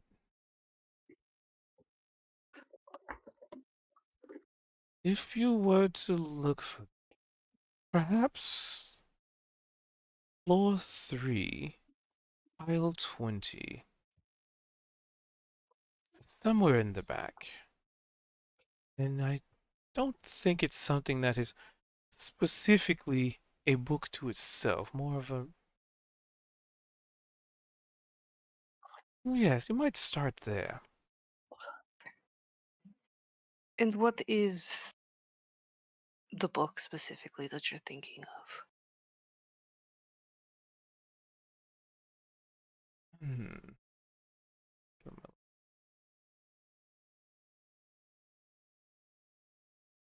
It has been far too long since I've touched that specific one. Um,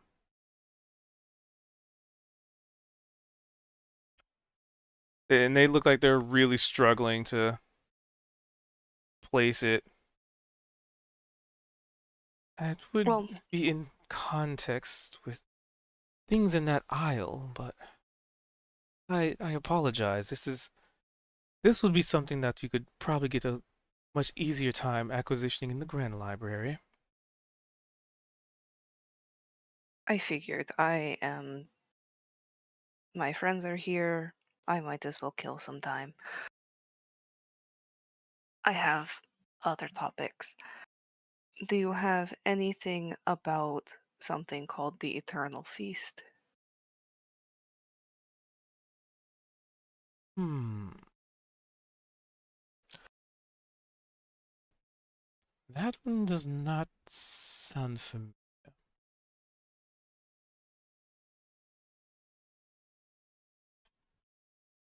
How about the Agarothians? That one doesn't even ring a bell. Okay, all right. Um, hmm.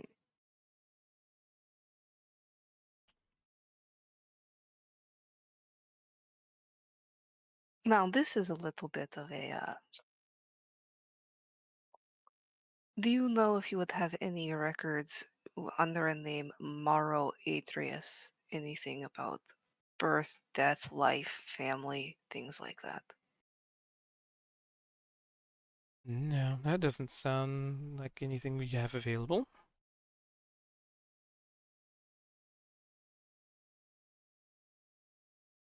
Name does not sound familiar. My apologies. And he bows deeply. I mean, you did say that you had a more general collection. I'm not hoping for much. And then,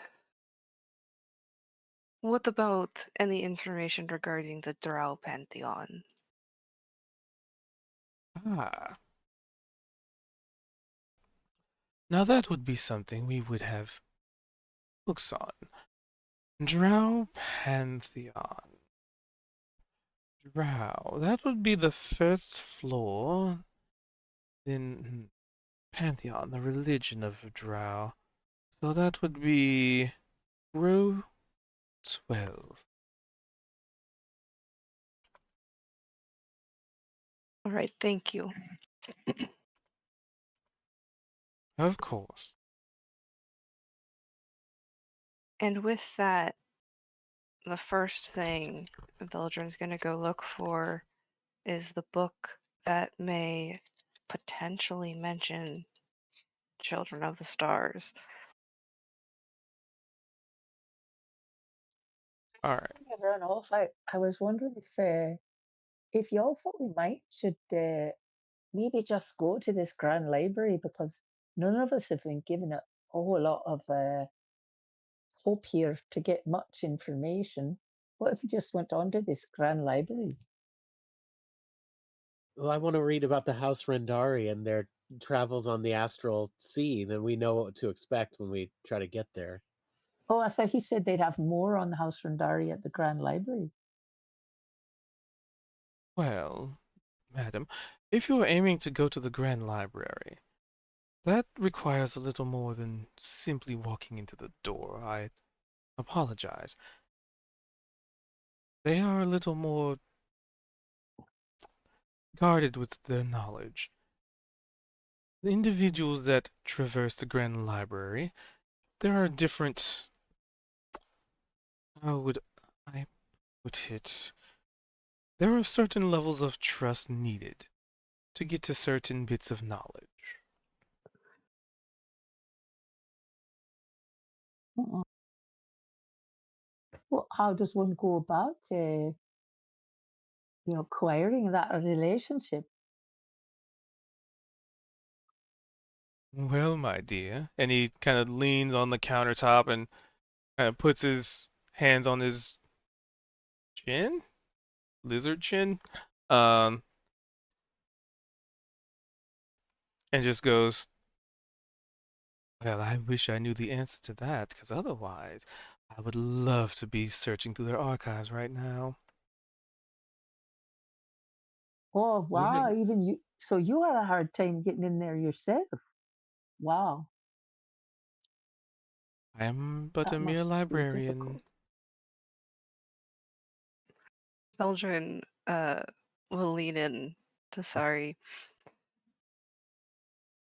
When we can find my sister again, I have documentation of my education, both the one that mother approved of and the one that I sought for myself. And that's going to help you get into the Grand Possibly. Library. All right, and okay, well, all right. Let's see what we can find here. I guess first. Vildren's gonna head up to floor 3 for that book. And So Sari's fourth. also going to floor 3. Sari's going there too. Okay, so you are doing floor 3. You're looking for.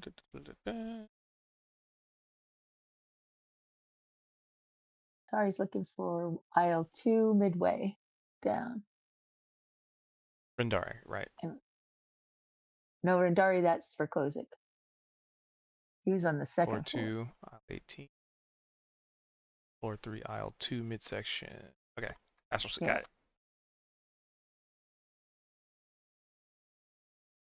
All right. So you each go to your respective floors. Um. So sorry. Well, let's see. Who has the Who has the shortest route? We'll start with whoever can get to their thing first. I mean, So probably me, right? Yeah, On you're yours floor was. second 2, floor, right? Let's see. I got floor stars. I got floor 2. Yeah, Rindari. Okay. So Kozik, you'd probably be the first one to get to your floor.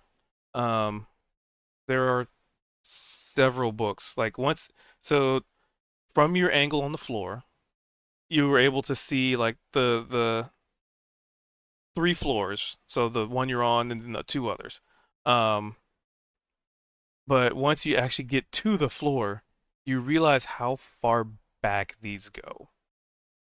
They go very far. Like the rows go deep. There's still like intersecting points like aisles and stuff, so it's not just like, you know, Neo in the Matrix, just infinite row all the way to a back wall. There's breaks in it, so there's like aisles and stuff. Um, And I imagine people get sparser and sparser as we go deeper in the stacks. interestingly enough, not really. Just how they seem to have aligned things.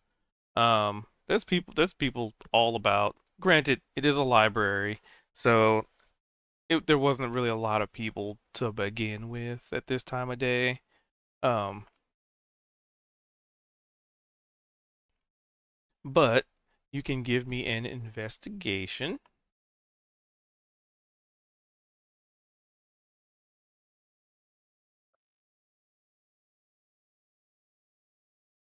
Oopsie. Unfortunate.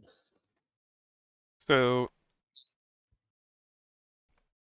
you're going up and down this aisle, and you're specifically looking like you're going down the aisle and looking for like, okay, this is where they said it would be. So where is it? Why do I not see Rindari? This is R right here. Rindari. House Rindari. It should be right here.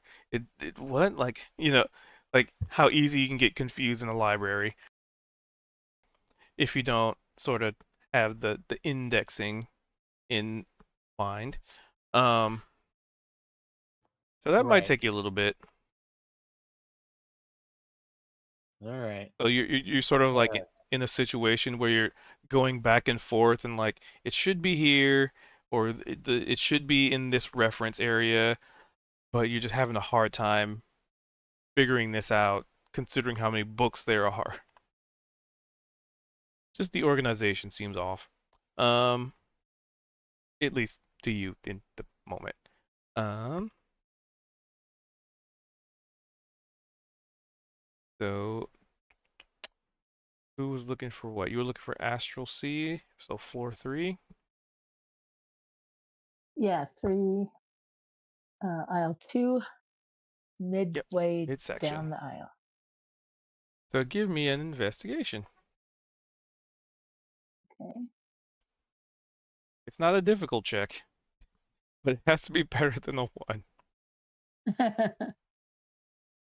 Okay.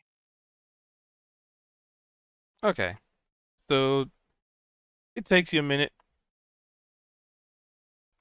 Not literally, but it takes a few minutes going down the aisle, checking the books, trying to check the references, um, reading the titles.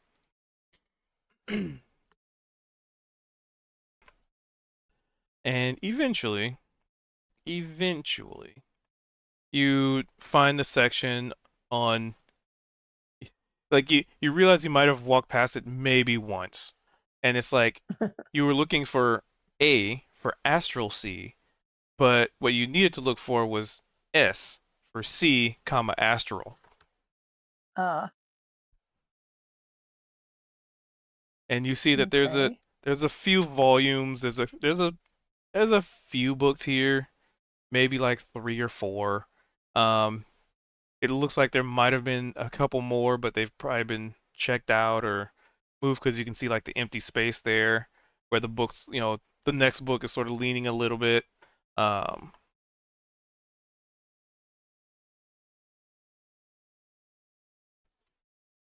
but yeah, there's a few books. Oh, this is great. So I just start perusing through the different books to see what kind of general information I can get and, what kind of general understanding I could come to. All right, all right. We will see how long you guys study these books to see how much you can get. But let's resolve Veldrin, who is heading So to. Floor 3, aisle 20 in the back. Yep, pretty much at the furthest point you can get. Top floor, furthest row, all the way in the back. So give me a investigation as you are searching for some kind of A information. titleless book.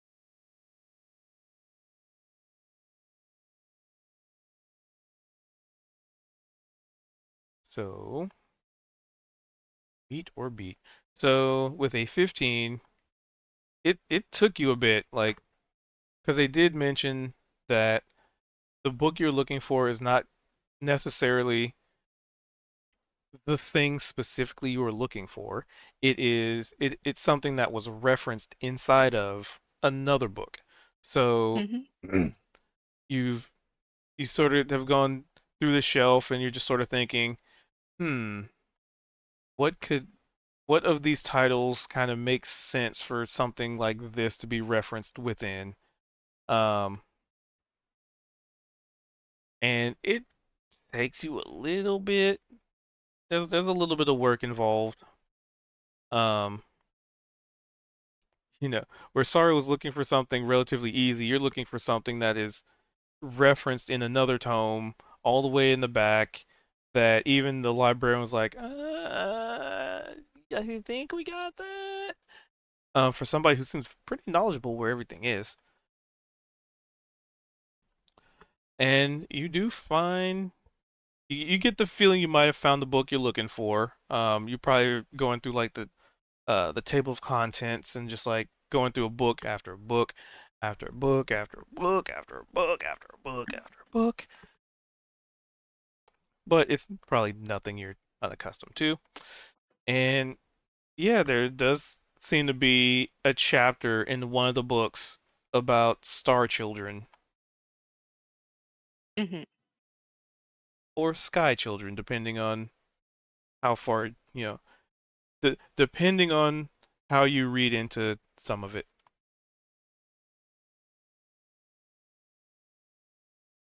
And then he did want to find that book on the Drow Pantheon, which is floor 1, row 12. All right, so we'll bounce back to that in a moment. So, Kozik, you are really like you are struggling to find this book on House Rendari. Like you're going back and forth through the aisle. You're looking for R. Like you're not seeing anything Rendari.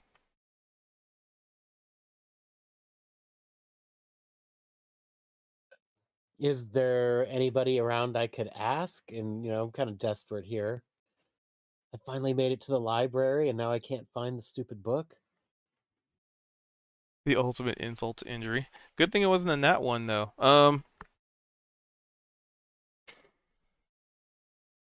There are people around. None of them. I mean, nobody seems to be maybe official. You're not sure. It's kind of luck of the draw. Well, I'll ask a nice-looking person, I guess. Is there one of those? Yeah, you can ask. You can ask, you could walk up to anybody, just a random person. Right. Excuse me. I was directed to this floor. I'm looking for a book, but I can't seem to find it. The system doesn't make sense to me or something. Do you think you could help me find it? I'm sorry to bother you. So you say it's a tiefling, and they seem like engrossed in a book that they're reading. Their tail like squishing. They seem to be just locked in. And then you walk up to them, and you definitely catch them off guard, and they drop their book and oh, terribly sorry. Oh, no, you startled me. Oh, sorry. And they like scramble to pick the book up they were reading and inspect it. It's like, okay, it wasn't damaged. Oh, okay, okay. Oh, and he grabs this. Thank Kind of goodness. does like the grab their chest and like just sort of, oh, this, Is there something I can help you with, sir? Yeah, yes, indeed, friend. I'm sorry to bother you, but I'm looking for books about House Rendari, and I thought I was in the right section, but perhaps not. Do you think you could help me? Ooh, um, and roll me a D100.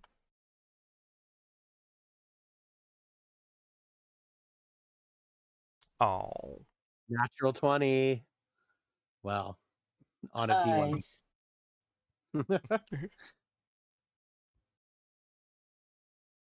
So that's gonna be um yeah, yes, sure.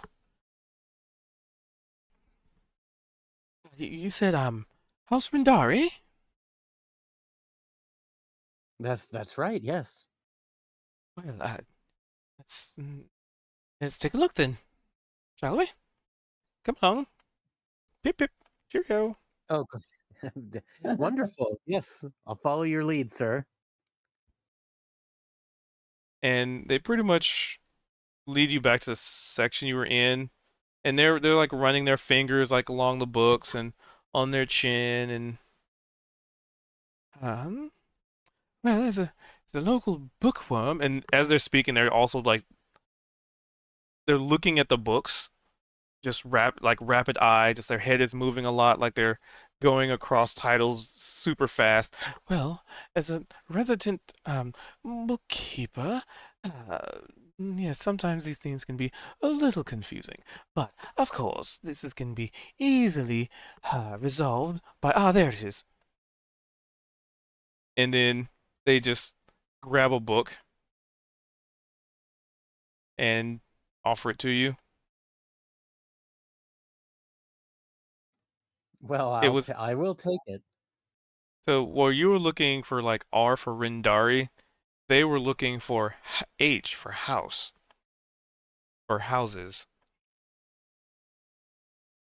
And in the subsection of um, faction.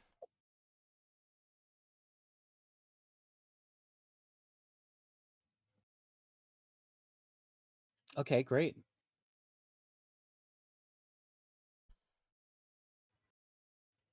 I mean, is there anything else that I can do for you?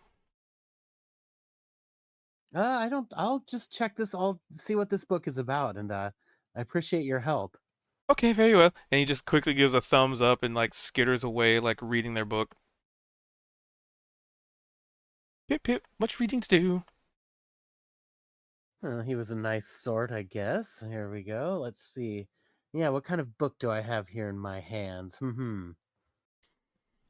And as you finally open it up and get a look, the camera pans to Veldrin, who is going to grab the Right. Pantheon. So you have to go to floor 1, row 12. Okay. So give me an investigation.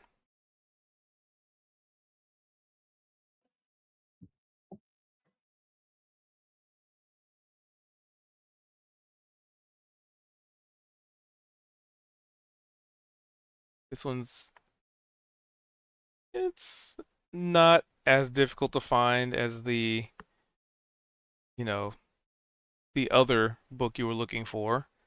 It still takes a little bit.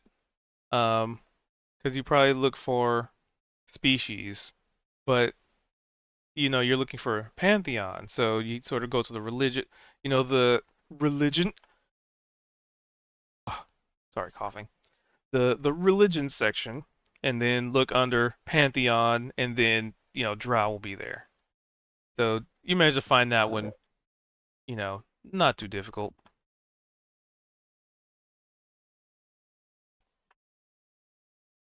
And with his two books, he will sit down and start with the one that has the potential mention of Children of the Stars. All right. And as you pop that book open, the camera pans to the two in front of the building, Zed and Niavara. I believe you mean the Honorable Bugspit. The most Yes, of honorable. course. So you did the knocking. Mhm. And let's see. I mean, your passive perceptions are, well, High and pretty high. yours is, but Zed would have to give me a perception check. Okay. And, I mean, you are the one actively knocking, and it makes sense because Bugspit is currently just sort of standing there. Yeah. I assume that Zed got distracted and his knock went from being somewhat accurate to just the drum fill that Phil Collins did. And I can feel the air tonight. Right. Oh Lord. You said perception? Yep. That So would be 16. a 16. Yeah. All right. So you're busy knocking. However, hmm Bugspit, you're pretty sure you hear the sound you heard because it's sort of it came and went. The sounds of hmm, the best way to put it would be a staticky sound in the air, but from the other side of the door. Oh, Lord. Sorry. That's what you'll be saying. Door opens. Or will they? Dun dun dun. So what do you do? Zed didn't hear anything. Bugspit did. What did Bugspit hear? What sounds like a staticky sound inside? Hmm.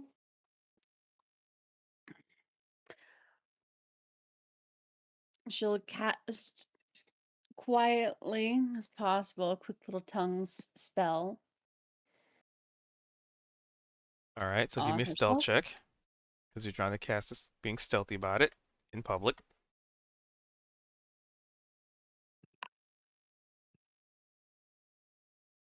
I think that works.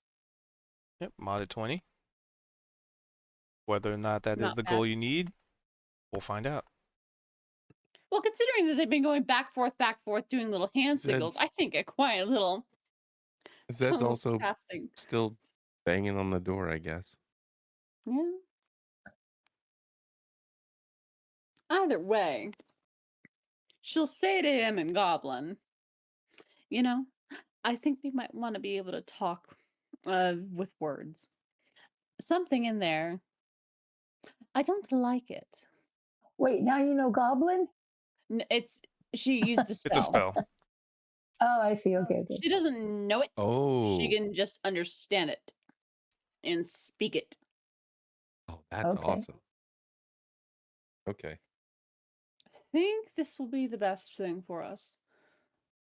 I It would don't like this though. Is that the Zed would goblin kind of voice? stop. Yes, Okay. for the venerable Bugspit. Razor Gore. Zed would Although I kind of stop. probably So you're should hold on. So you're speaking to him in Goblin and saying we should. probably be able to talk with each other. Okay. Although, don't they all have little whiny voices like this? Well, yeah, that's how goblins speak. oh, I suppose. If that's what we're doing. Wouldn't it be funnier though? I suppose. Venerable Bugspit must be on the case. Well, I'm Come, also a come. human, so I don't Such a have to go butt. into, normal bits. I just need to have the right vernacular. Cracked. It's going to be really funny for me to hear you go into voice, I guess, since you're playing the part.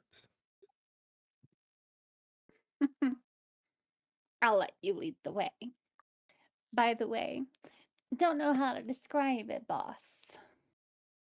Something in there. I guess. You ever been in an area after it's been electrified?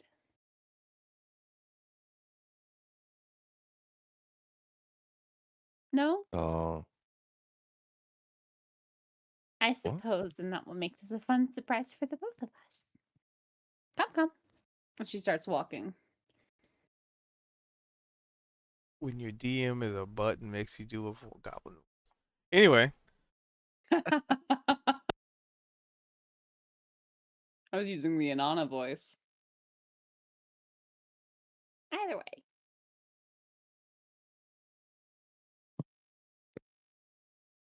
What lies for us beyond this cavern?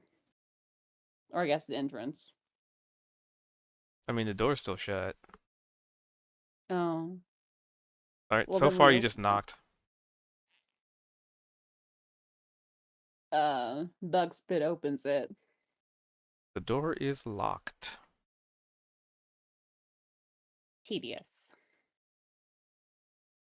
Shall I do my best? I mean, she gestures and moves out of the way for him. She is mostly at the height of the door handle.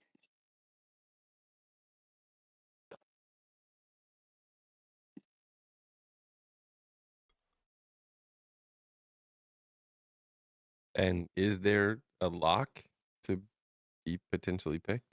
There indeed does appear to be a lock on the door.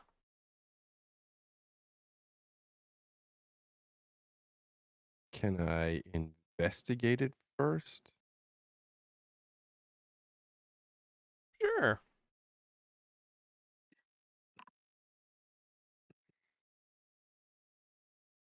Seems like a pretty standard, nonchalant, totally nondescript, most definitely not trapped.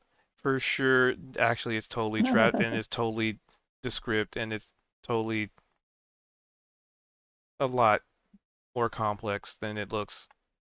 But it looks like it's a basic bitch lock on the outside, first glance. So he'll kind of like kneel down, thieves tools out, and then pause for a moment and almost in like an exact rewind, tuck his thieves tools back in and stand back up. And without saying anything, just kind of like taps the lock and looks at Bugspit and just shakes his head. Well, what do you mean, no?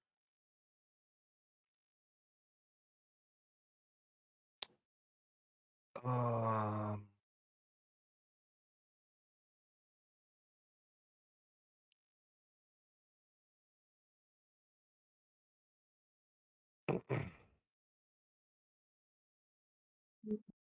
kind of shuffles his coat a little bit,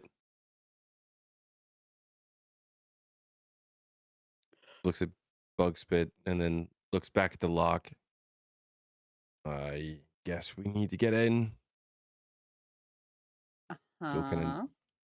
he'll kneel down and let's see.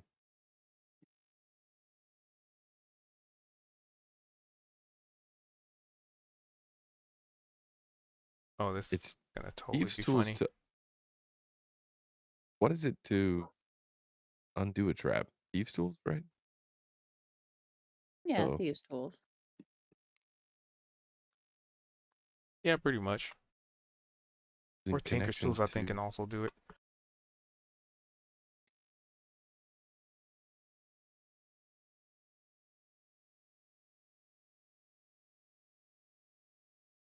server. Right.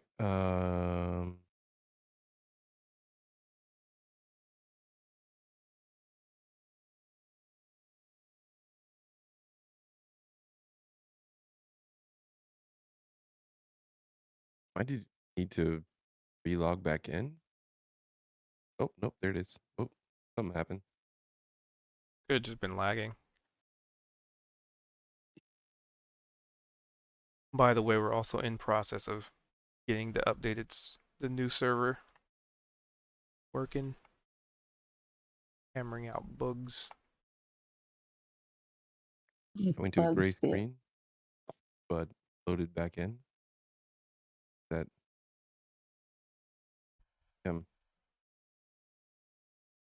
yeah, good on stream. Okay.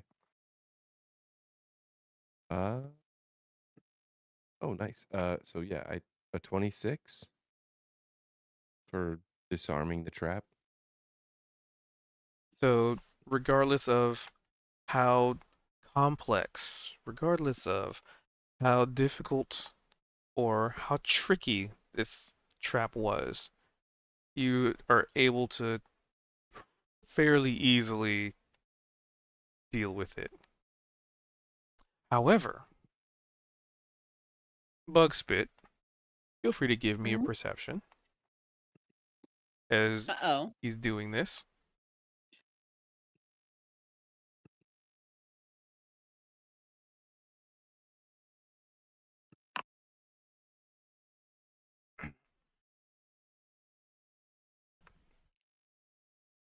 You would notice that there are people across the street watching what Zed is doing. Apparently, he was not being very stealthy about this. He just sort of Hmm. kneeled down and just started working on the door. So there have been people, in the streets that have taken notice. What do they look like? Are Let's see, they goblins? Are they humans? How pissed off are they? a couple of gobos, and they're more so like in the alley. She turns to them slowly, meaningfully, sort of like tilts her heads, gives a little one smile. Mm. Hello. A sort of like I see you expression. And they do the exact same. Mm. She turns back to Zedrin, puts a little hand on her shoulder as she's like, we are being watched. You know that, right? Oh shit. Uh, yeah, Don't in panic. the morning, I guess. But um, by who? As he's kind of like fiddling.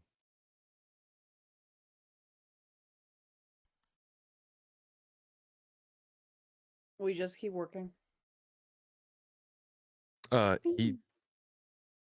he was kind of asking like more or less who we're being watched by. Hmm.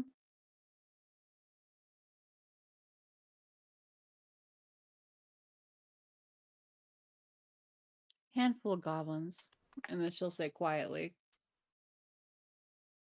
they're keeping watch of us around the corner. I wonder if they're with the clubbers. If they're not, that's a risky push, she Hmm. says in a very low tone.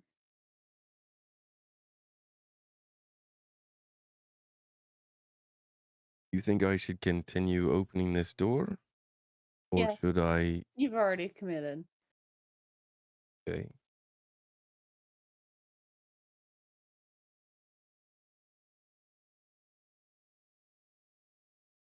So he checked for traps with the first bit, and Yep, disarm the trap, but they're still needing to unlock the door. all right. So another thieves tool check. Yep, right back at it. Yeah. If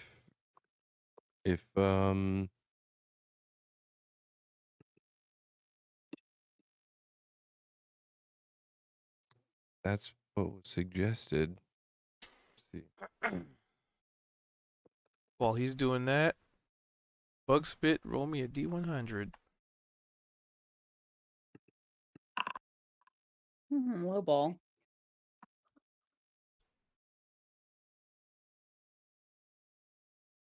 All right, so with a 23, you unlock that. You unlock that door.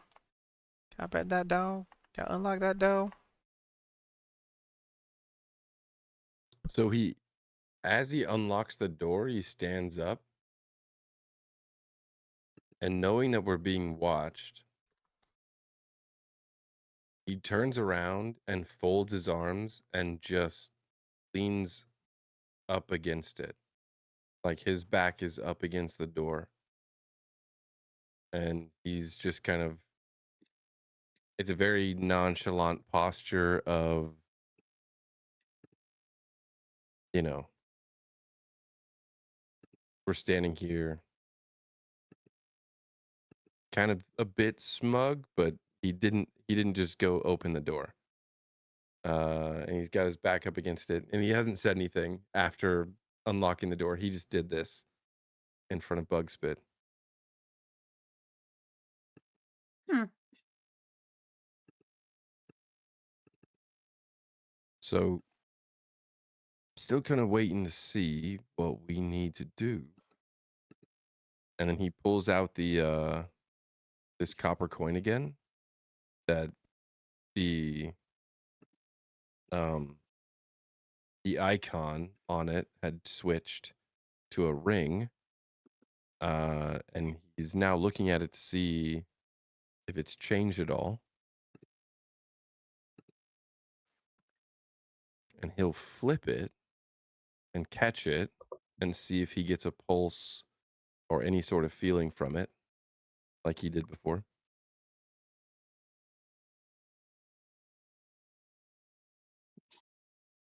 He's going to tuck it back into his pocket and All right, I got the scene kind of ready fold for his him. arms back up and lean back up against the door that he just unlocked.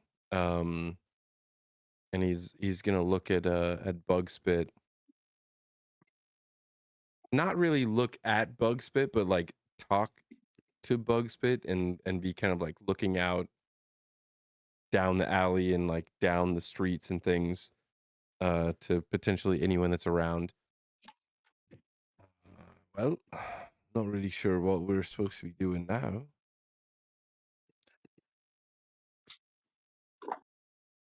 You want to go in?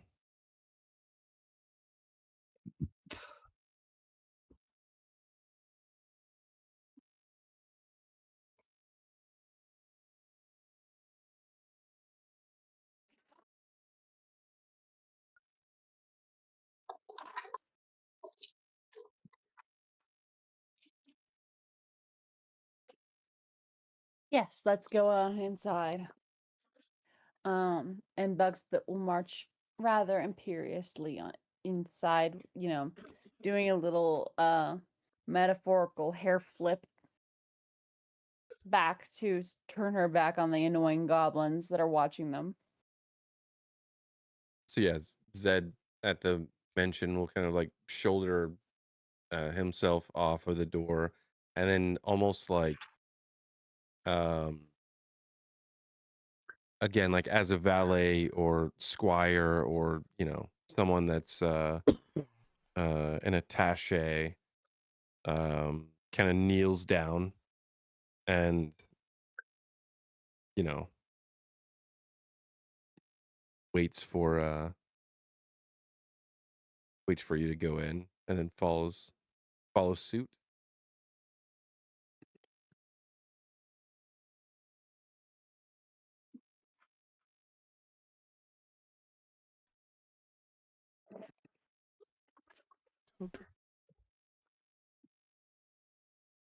So you go in. So as you walk in, you are greeted with the most luxurious of entryways. There appears to be a some kind of horned beast's head, mounted on the wall. There's a comfy looking like couch that's rests underneath it. Um, it's a side an in table, a side table next to the couch, and it's a somewhat tight space for that, but it kind of looks like there's a kind of like a door to the left, but it's not really a door. It's just a walkway, a threshold.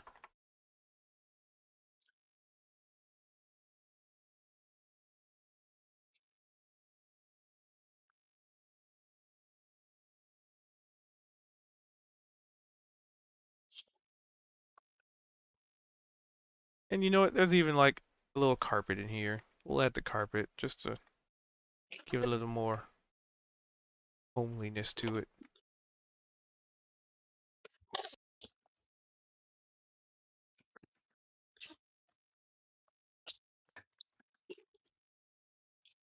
But Bugspit is in.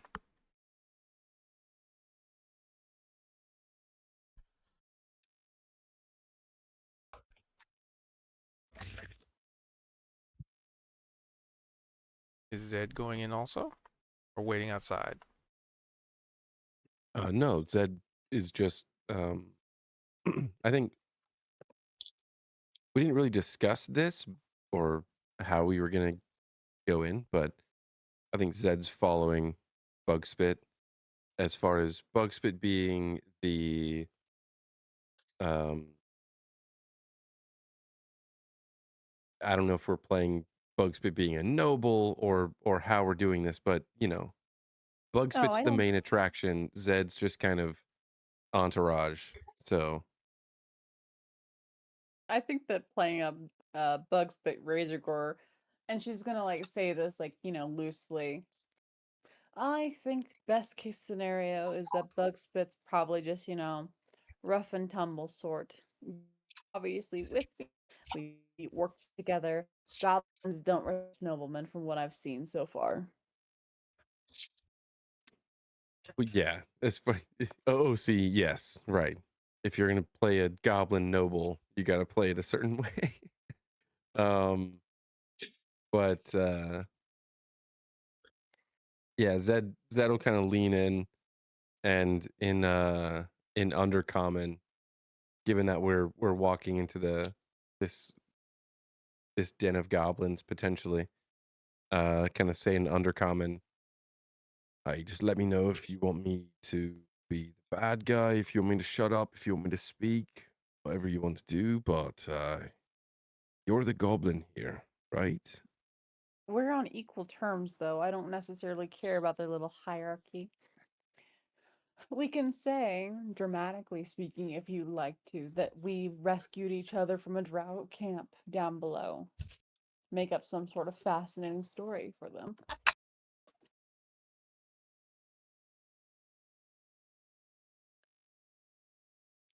Yeah, whatever works. I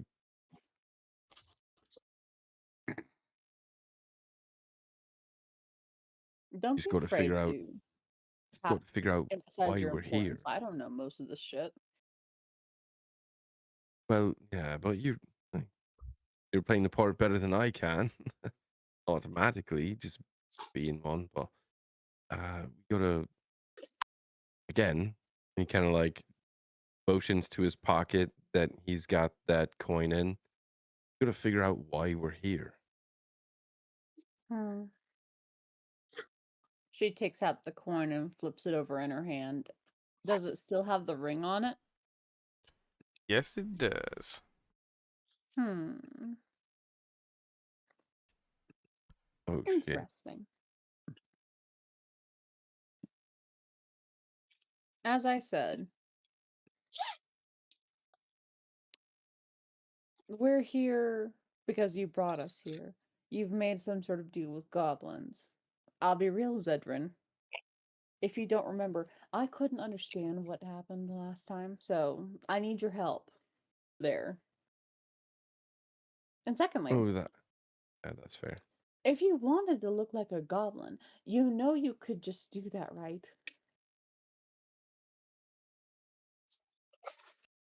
Or I guess I could do that for you.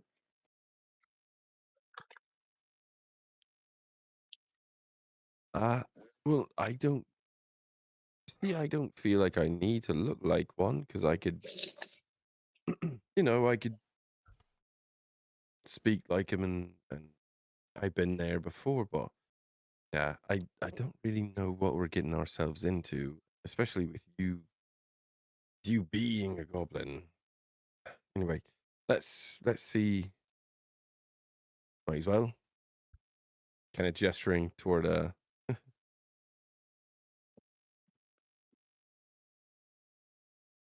you going. trying to set up something with the other team to mess with the first team you met? We literally don't know why we're here. Hmm. This is so for context to everyone else, if that might not get what's going on. When we first got to the casino, there was an alleyway, and we met a goblin that was called Number One, and Zed talked to him, and he gave Zed a coin, and was like, if if you want a job, if you want to get in with the potential higher ups, um, this is your test basically.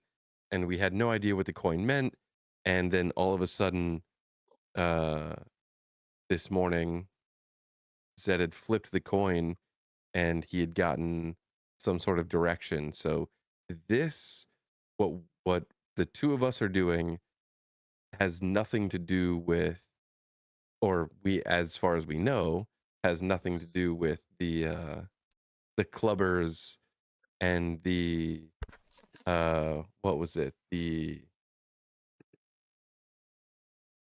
What were knife. they called? The knife fingers. Ambush. Oh yeah, Yeah, the knife knife fingers. fingers. Yeah. Oh, okay. So I thought that's why Neovar was dressing, yeah. putting herself as a goblin was because you were going to go deal with those guys. I didn't realize Well, so she was we're doing that to in. do the coin thing. Yeah, so we're yeah. we're kind of like on a mission, and we don't really know what we're supposed to be doing. Okay. Oh,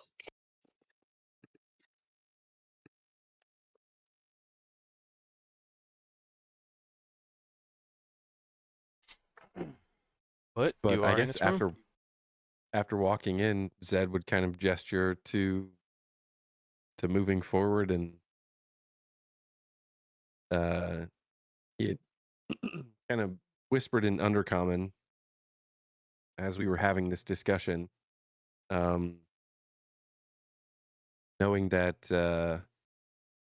Bugspit can understand and speak Goblin, is kind of letting Bugspit take the lead, knowing that they had just said, I don't really know what's going on as far as the culture of things, and Zed's kind of like, I got you, but you're the goblin, I'm the human, so we gotta do this the right way. Gobliny.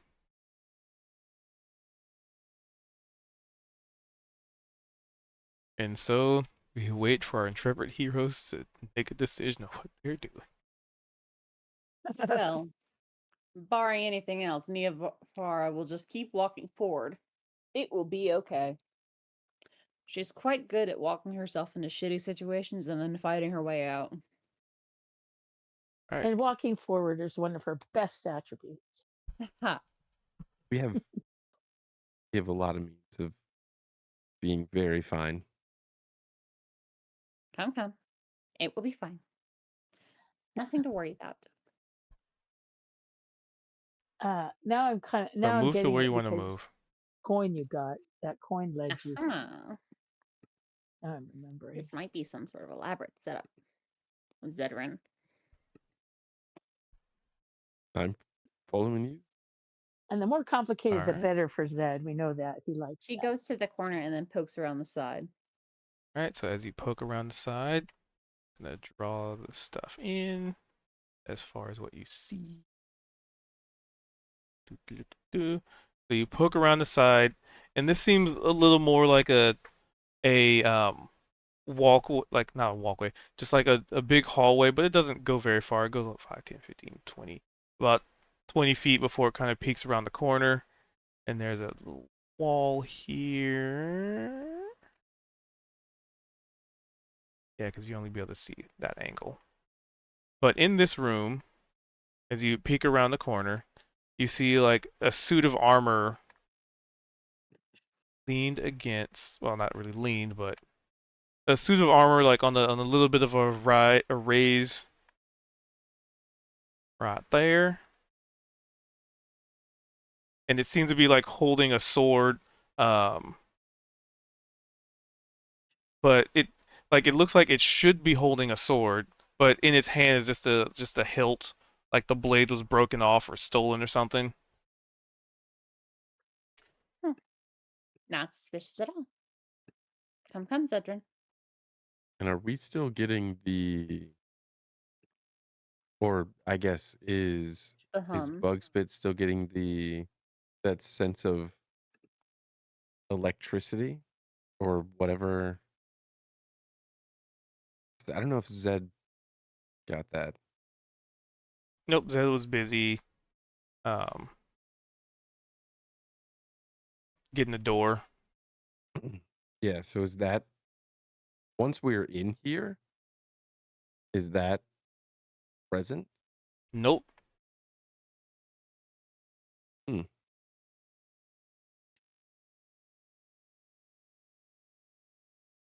Gonna be goes this way. That's that. Goes like this. And as you peek around this corner, you see another suit of armor nestled against this corner. Hmm. Forced to get closer. No, like. Come. Or thought of suits of armor nestling. I like that. Nestling. Update.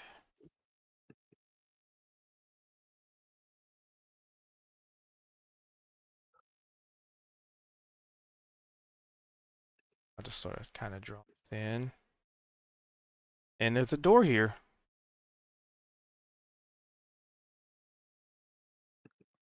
And it appears to be shut. Mm-hmm. She'll approach and attempt to unlock it this round. Trying to be quick.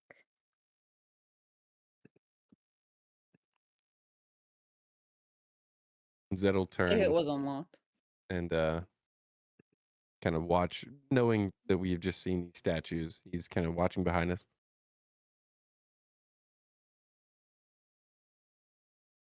And move focus locked. Unlock it. For the sake of ease, the door is not destroyed. So I just move it to the side. Or out of the way a little bit. Hmm. Door is unlocked. Toaster?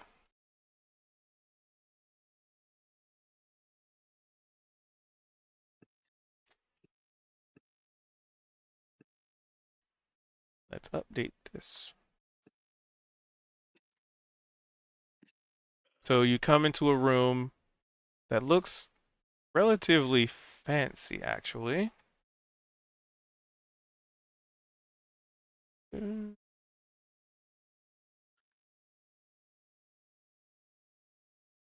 And it's a pretty sizable room. And in here, update. I gotta this so y'all can see. Sorry, I had the stream's view of it. Inside here, you notice what looks like another one of those suits of armor in the corner there, and across the room there's like a little couch, um, and a couple of like chairs off to the sides, and like a little coffee table in front of it, and there's like pictures on the walls. and the pictures look like they're of goblins, but but goblins that are unexpectedly like noble looking. So like probably goblins how they view themselves, not so much how they actually present themselves. So you'd see like a goblin with like a gold chain around its neck and a crown on its head and a scepter in its hand, very kingly and noble and knightly.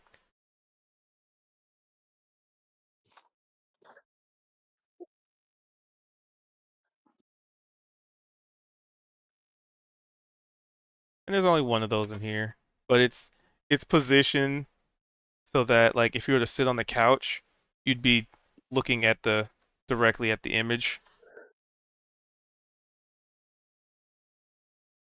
And of course, there's a door at the well for our facing bottom right and a hallway at the upper left. As far as the characters go, for them, a door to their right and a door in the hallway to their left.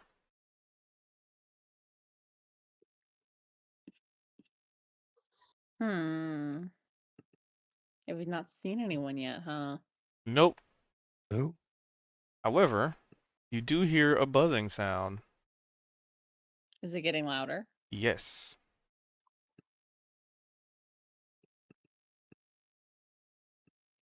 It is Peeks around the loudest. corner. Is loudest at. So this is like a door here. I just didn't want to have to keep draw here. Let's do a little.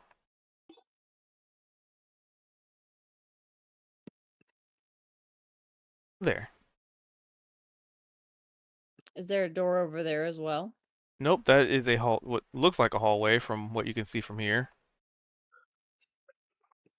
But you definitely hear the buzzing sound.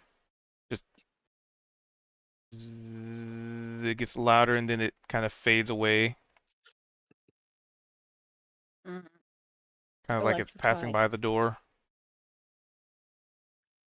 Zedrin.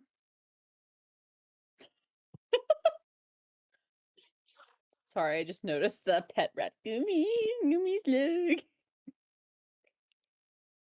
God. Okay. This one here.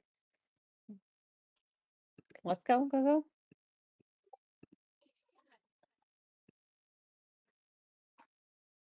All right, so you're moving up to that corner piece. Yes.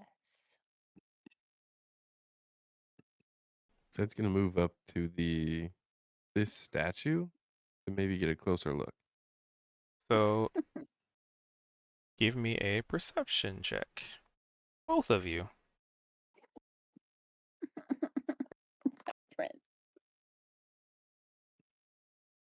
That's a Did 16. you not see my meticulous avoiding of them?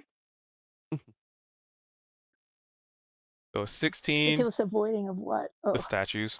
So with a oh. 16, you yeah, it just looks like a statue. Oh, just a normal boring statue.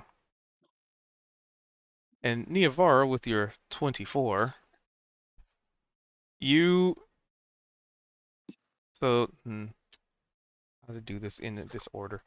So give me a I guess it would technically be a dexterity saving throw, but with advantage because you kind of spotted it in time.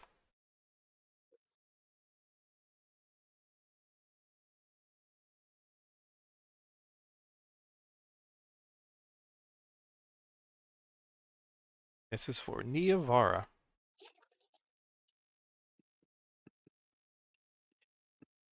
Uh-oh. What do I need to do? One more time. Dexterity save with advantage.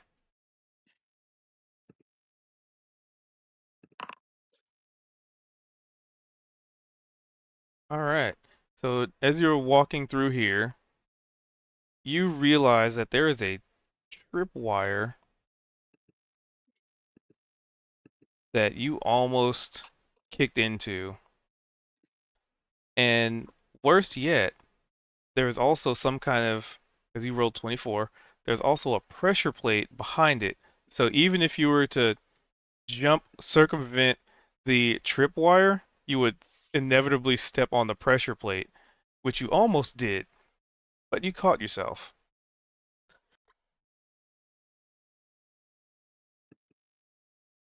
And also,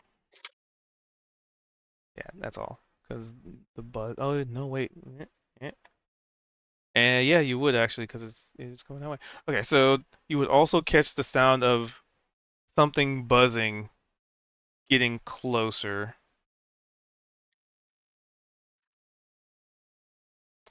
And that's when the camera pans over to library group. And we say good night. It's late. Yep. We leave off just reading our books. Yeah, we'll pick up from there.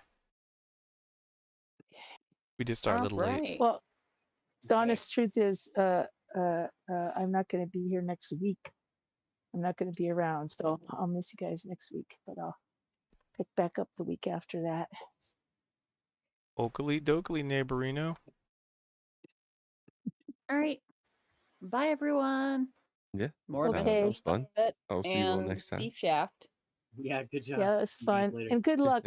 Good luck, Cubed, with everything you're dealing with. Yeah. Good We'll luck, be thinking man. of you. Hopefully, it gets sorted out quickly. That's the Yeah, we'll be plan. thinking Ugh, of you. it might not be as quick as I But want. Anyway, yeah. Okay, well, Bye. we'll be bye. thinking of you. Bye. Alrighty. So with that was Dungeons and Dragons. Um, yeah, we started a little late, so we kind of had to end a little bit early. People had to go to sleep. They got work. Um, but yeah, thank you guys for being here. Thank you guys for hanging out. It was fun, Erino. Um, Let me hydrate one more time because I still do have just a little bit of a cough. Uh, so hopefully, well, we'll do the announcement stuff. So for those of you on the Yubel Zoobles, we do this every Tuesday at 7:40, but we start a little bit late because life happens. I won't go into that, but yeah. So we usually start at. Oh man, I'm gonna have to update this too. Yeah. Anyway, we do this over on Twitch, Twitch TV/cubed222. I do a lot of variety streams, usually at 6 o'clock Pacific, but Tuesdays are a little different, and I also take weekends off. Um,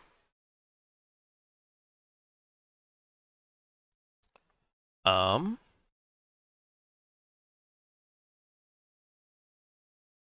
yeah. Usually I do variety, but it's been a week, been a little rough, been a little rough. But with that being said, I hope you all have a wonderful morning, evening, or whatever it is in between for you, and hopefully we'll be back at it tomorrow. The plan is 6, but I might actually have to start a little bit later now that I think about it. Um, that yeah, I think I might actually have to start later tomorrow. Anyway, usually 6. But with that, stay good to yourselves, stay good to others. Try not to party too hardy, and try not to have an itchy throat and a constant cough like I do. Anyway, until next time, have a good one. Party on. Be good to yourselves. Be good to each other, because that's a lesson I'm learning right now. Some people just don't. Um, and try to stay on the bright side of things, because tomorrow's a new day. Take it one day at a time. All right. Peace out, y'all. Love your faces. Later.